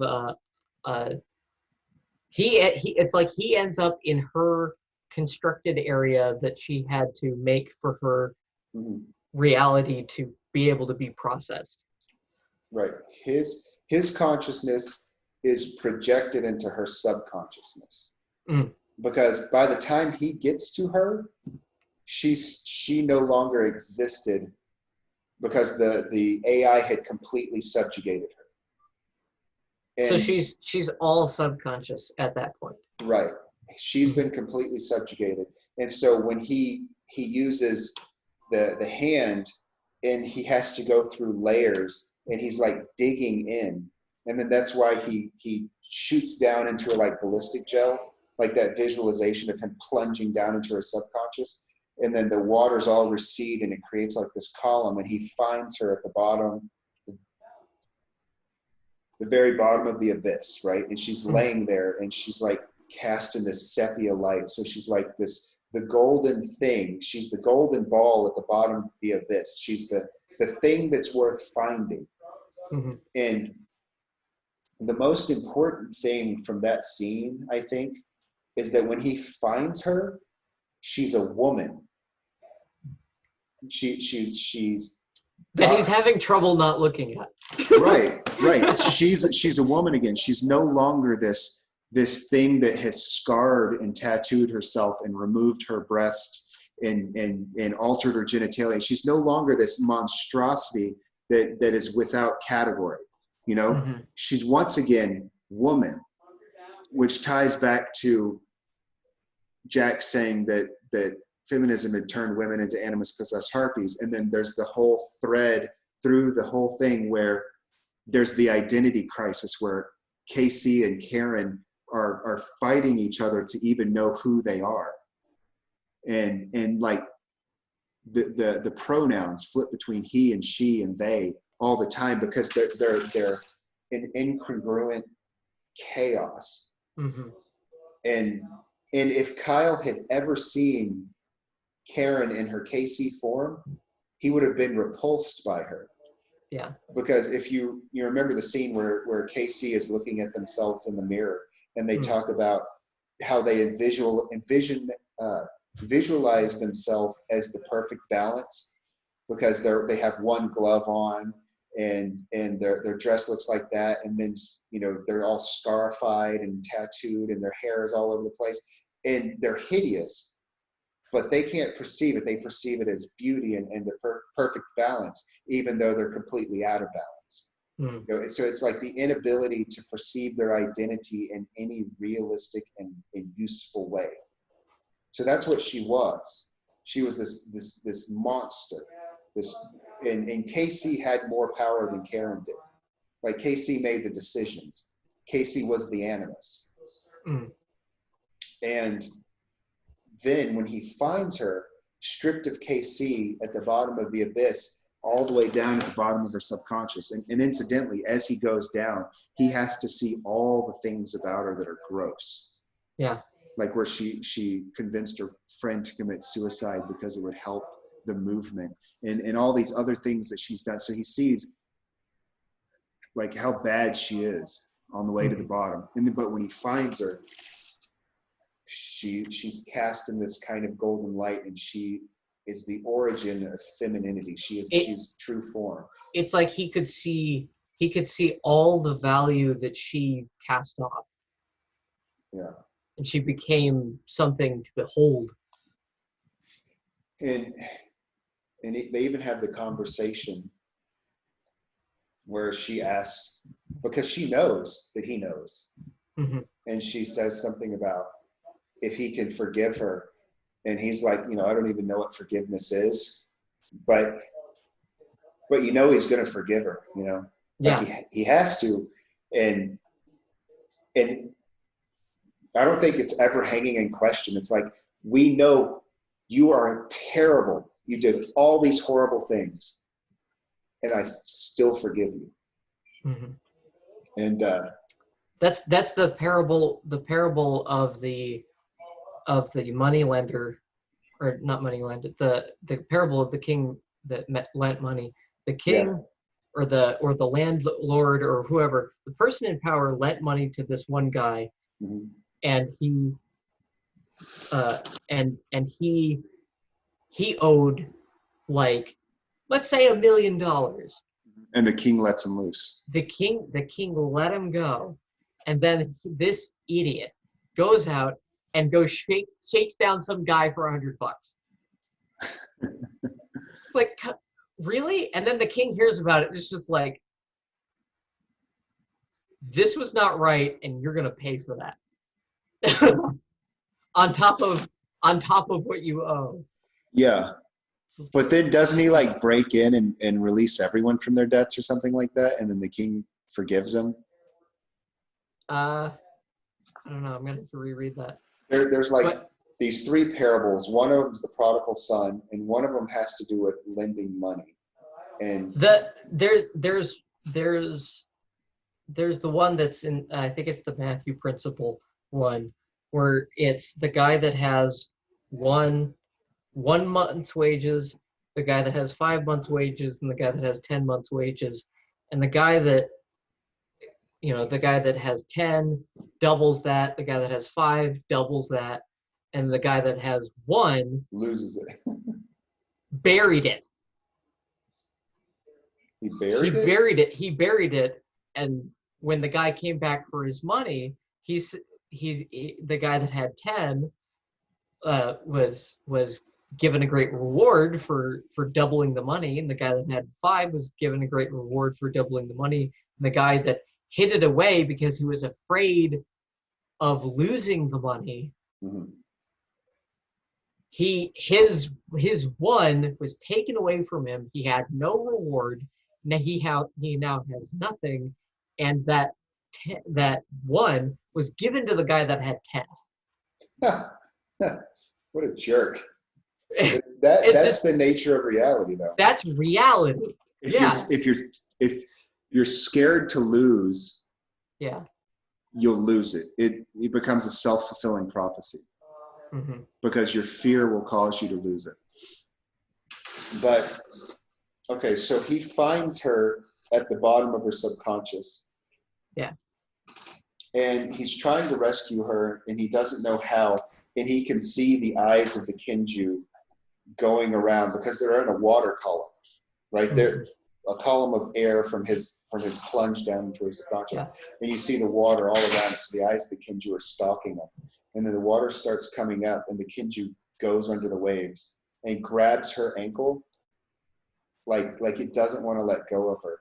I'm seeing so many stories converge here. There's The Legend of Zelda: The Wind Waker. The end of that is this water column, and I'm also seeing Star Wars where they're in the trash compactor and you've got the thing coming up to grab them.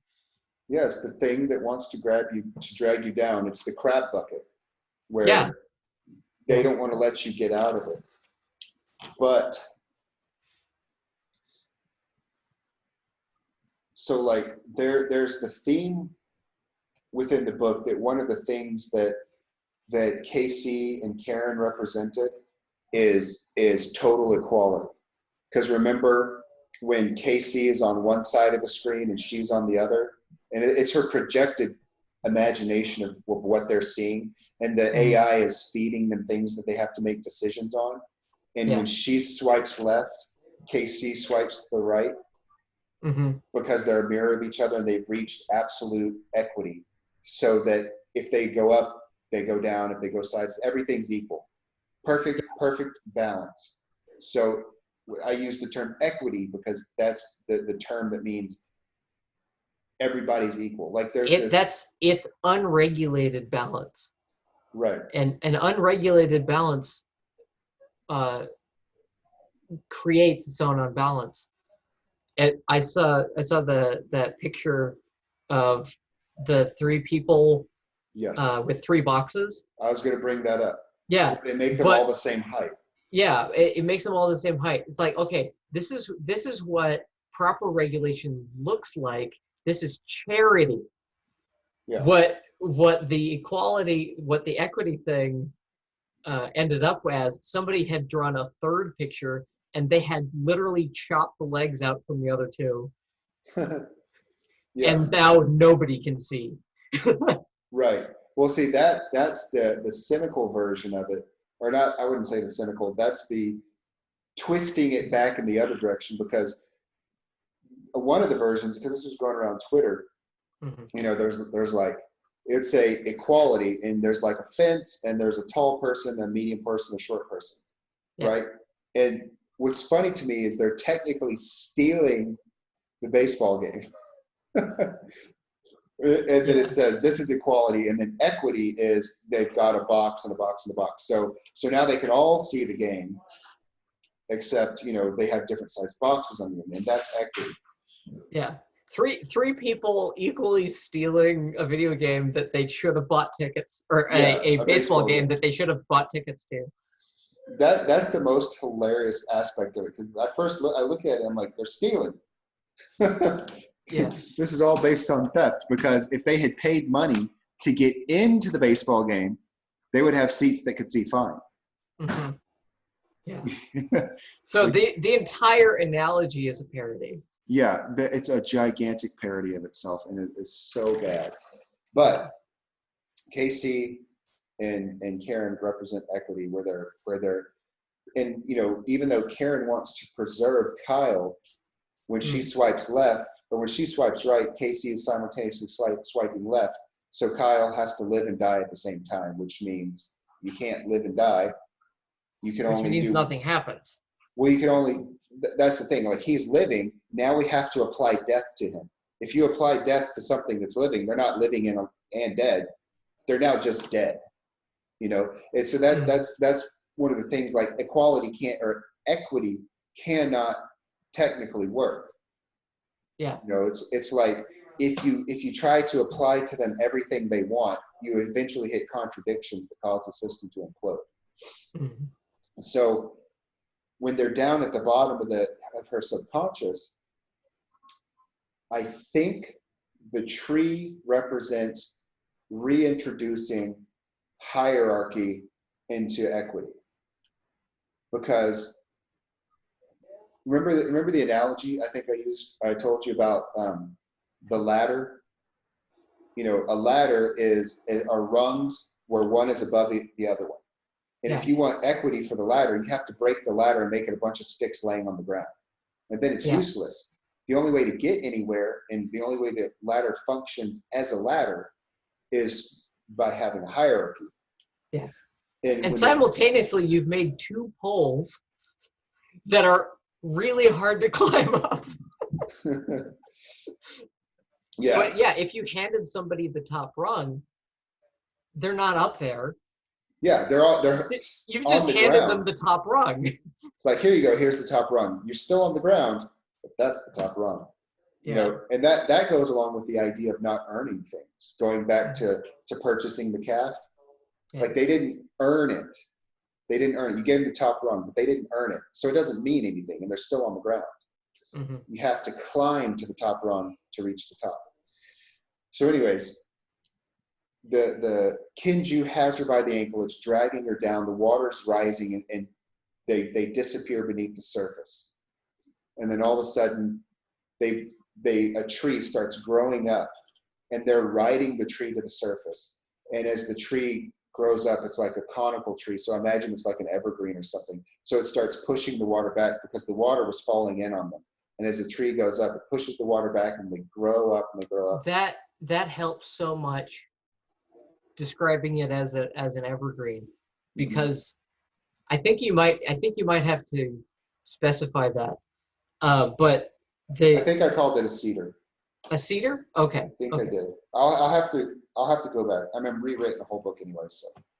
But yeah, the concept of that it's exactly the symbol that I sent to you earlier of the cone that is going up instead of side to side.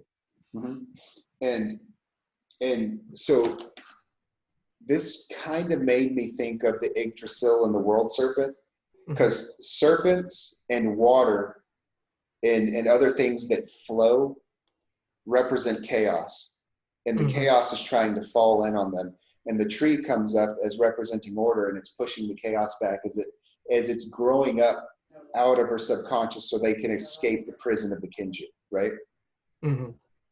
Now, as they're riding the tree up, to me, I think it means hierarchy. And well, what I see there is, it's the you've got the divine reaching down and the humans reaching up, and it's like that not touching, yeah. The not touching, but the thing is, God is reaching.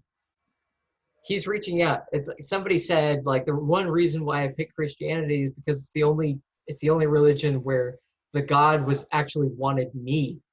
Right. No shit. And it's like, so he's reaching down. When I see that tree, it's just like, this is telling us to reach up. We have to reach up. And it's pushing them up. It's like, it's pushing them. Reach up. Come on. You have to reach up for this to work. It's just like, God reaching down is only half the equation. Here's the thing. The tree can mean so many things. And I'm not even certain. Like, when I wrote it, it means all of this stuff. That's exactly what it is. Yeah.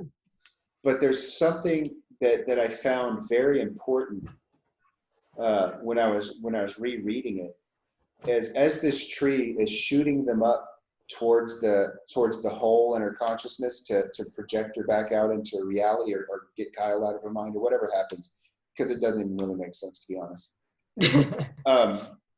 As they're going up, I don't remember if it's Karen or Kyle, but one of them is having an allergic reaction to the tree.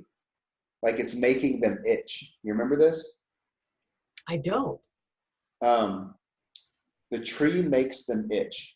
And I think that's why I made it a cedar, because I'm allergic to cedars. I'm not heavily allergic, but they make me itch. They make my eyes itch. They'll make me sneeze. I do not like cedars. And so the tree, in my mind, represented the necessity of hierarchy. But you're also allergic to it, which, like, it's not perfect. You know what I mean?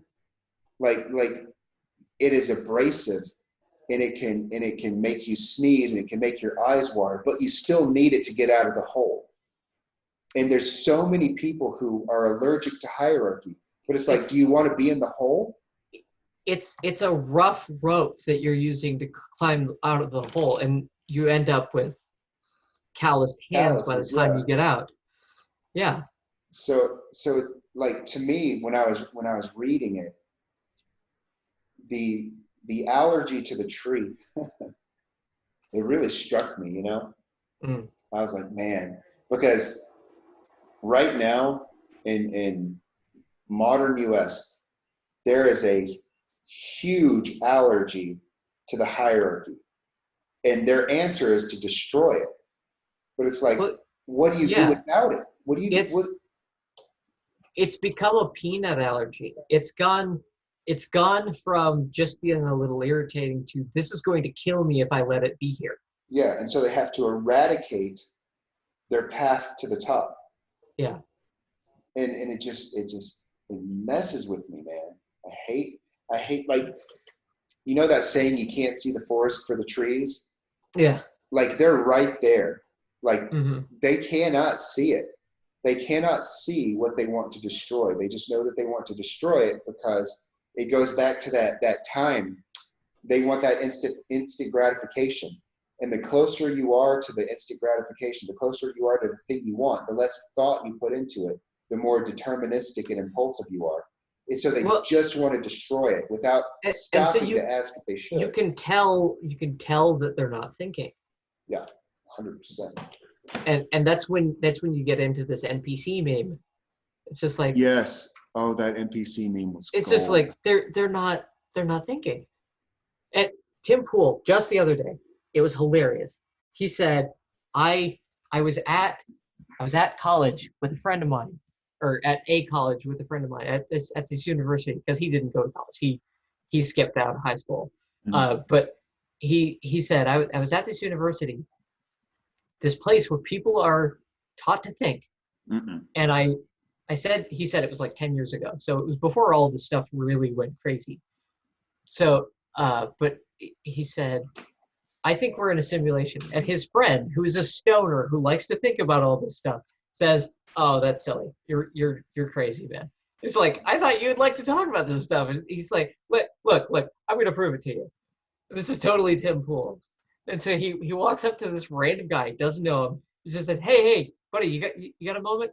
It's like, yeah, what? It's like, are you sentient? The guy was like, no. And he left. Are you? The guy I wonder said if he no. knew what sentient means. That's what they brought up. The guy didn't even think to go grasp the definition of sentience, and he's in college. Right. This book is The Bed of Procrustes. Bed of Procrustes. Bed of Procrustes by Nassim Taleb, and it's nothing but a collection of aphorisms. So it's like deep little one-sentence sayings. I don't know that definition. Okay. Deep what? It's usually one sentence, or sometimes maybe two. No, I think they're all one sentence, and it's a deep, very deep thought in a one sentence, basically. Okay. So, and you talking about universities made me think of this one. And it goes, universities have been progressing from providing scholarship for a small fee into selling degrees at a large cost. At the cost of your future. At a large cost. So the cost could be your future, but it's so true, because you see these people, like, it used to be a place where you went to learn critical thinking and become analytical and having a broad spectrum of the world to better handle the world. You can't get that at college anymore. Now they want to set you up on a track to isolate you into a single field to the highest point of that field that you can get.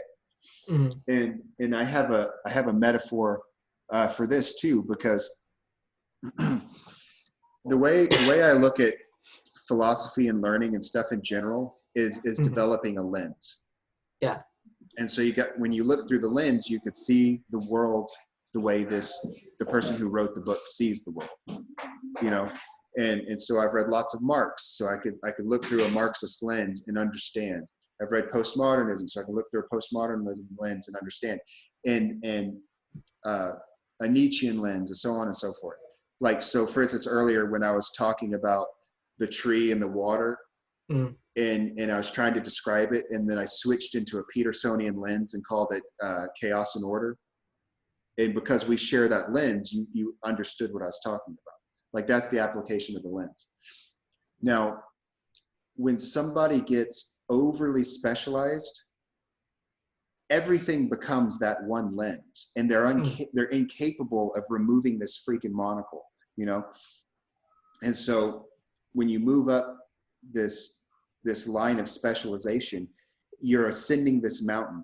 And when you get to the peak of this mountain, you look down on the cloud line and you think you're seeing the world.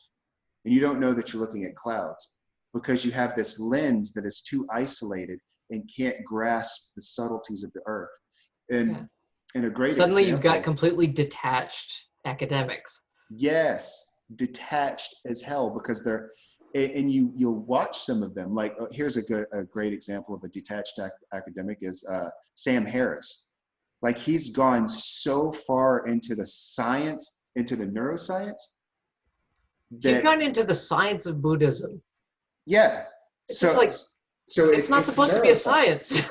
And he's applying the neuroscience of everything, like all the little details, to the point where, you know, it's going back to that thing we were talking about earlier, where you got the category of brown and then too many categories. Like, he's way over here in too many categories. And he's trying to apply a category to something that isn't useful. It's like sometimes, and that, you know, a perfect example of that too is where Kyle is laughing at Ahmed for praising what's higher than him. Because Ahmed's vision is centered on the human level and what is higher than me. Well, this is higher than me.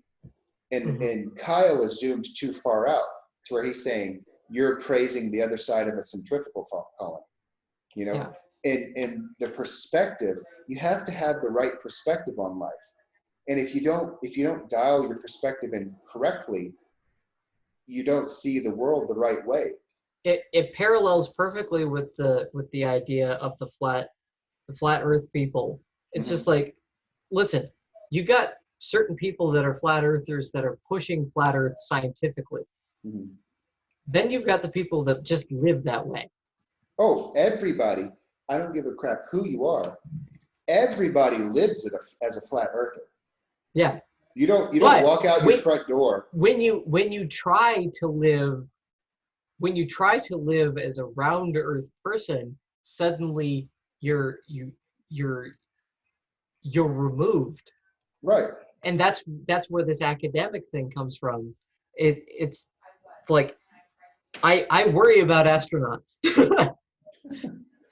It's just like, you've seen the whole world. It's just like, okay, yes, but you understand what you've looked at. I think it's too disconnected. Yeah. Because humans you can only function on the level that you can grab things. Like, I picked up a mouse. It is in no way useful for me to imagine this mouse from the perspective of the Hubble telescope. You know, it's why would I close my eyes and try to perceive it as, and then I can't even find myself on the earth. You know, it's not useful. It's like, try to imagine that germ on your desk. It's like, what? What COVID germ? virus. What germ? It's like, I can't see any germ. Exactly. You can't see any of this stuff. It's like, if you look at the planet. Huh? Can the chocolate or strawberry or both? Yeah, knock yourself out. Yeah. If you look at the planet from the space station, you don't see humans. You see the planet, and suddenly that is your vision, and that is all that is important. That is a great metaphor for utilitarian extrapolation. Is when you see the planet and you no longer see the people.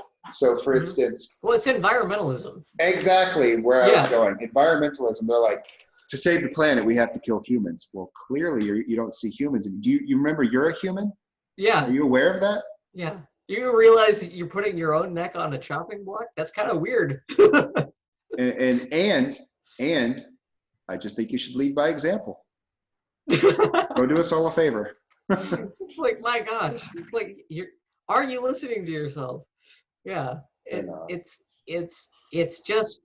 weird. But so coming from this disease, everybody is inside, and you were bringing up the negative that, like, we're disconnecting ourselves. Well, I saw the other side of it in, like, what if you've got the working dad or mom that is not a part of their family, there What are the what possibilities. if this actually saves his marriage or something? It's like, holy crap.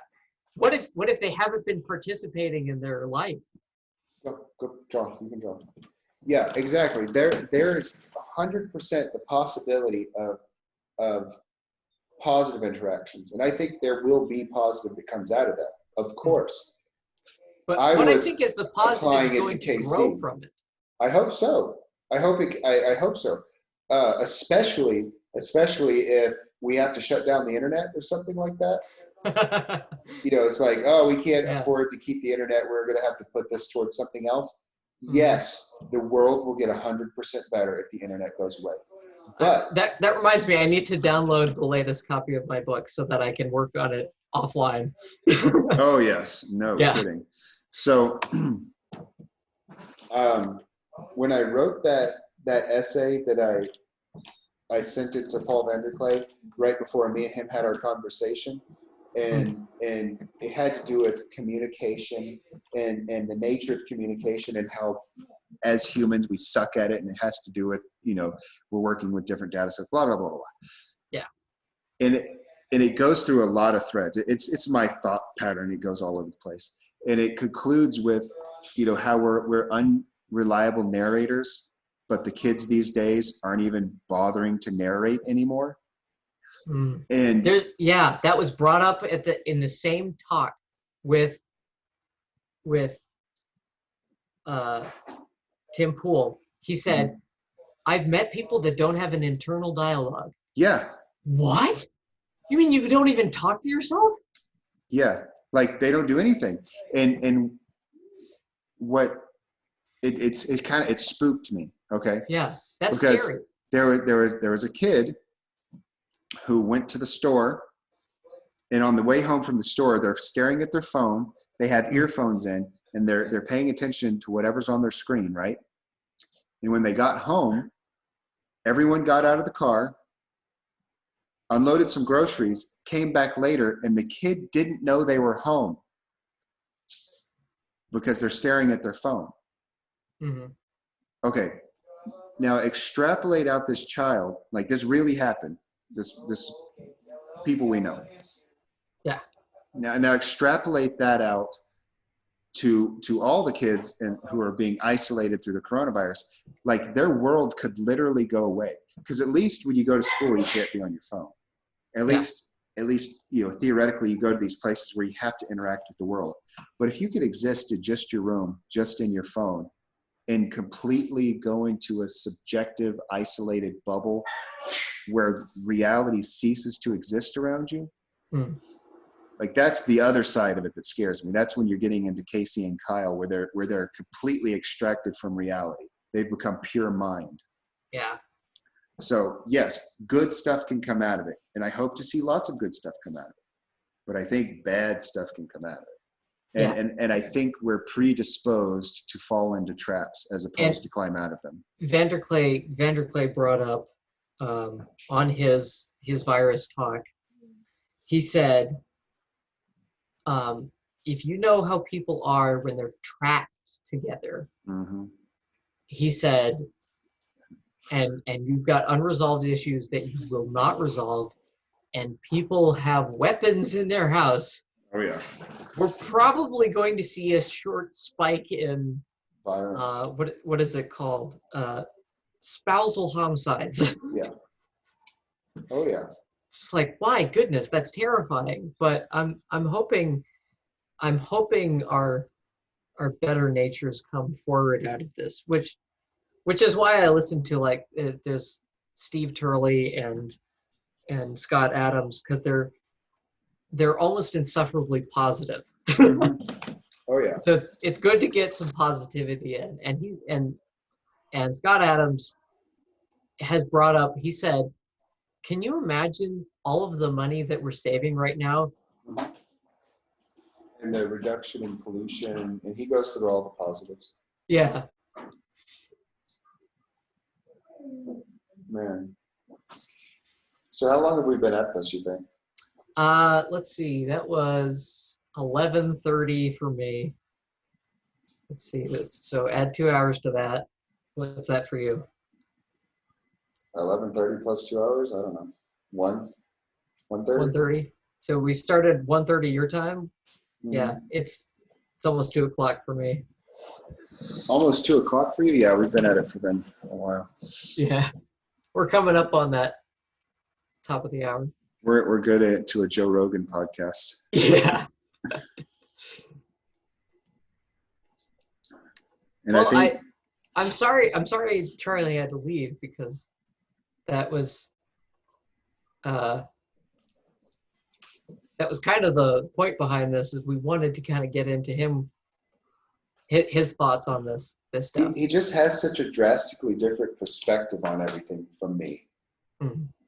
And I don't necessarily know why, but like I can understand him really well. You know what I mean? Like when he'll say something that is like not even on my radar, but then he says it in a way that I can understand it. And I think that's why me and him have gotten to be such good friends over the years, is because I won't understand something, and like Charlie's like my Ahmed or something. I'm like, put this in words that I understand quickly. Well, I hope he watches this and does a video response, like a long one. Yeah, he tends to keep his stuff really short, which I don't mind. I mean, I like shortness too. But if he could clip it, like, you know, he's got 10-minute segments, like here's this section, here's this section, here's my response to these points that they were going on. If he does that, that's fine too. But I want to hear his thoughts on these things. Yeah. I enjoy talking to Charlie. I'm trying to get my buddy in here, my best friend. He's a very interesting individual. Most of what he would talk about is the philosophy of war. Like Sun Tzu? No, like who really won World War II? That kind of, it's like that kind of stuff. He said the Swiss. The Swiss? Yeah. Or no, Sweden. I said the Swiss. Because the Swiss got all the money from it. From both sides. Yeah. The Swiss banks. The Swedes just were like, wow, you guys we're just not touching that. Yeah. Not it. Yeah. But what I said is, okay, who officially participated that won, that really won? I was like, Canada. Canada. They got Trudeau out of it.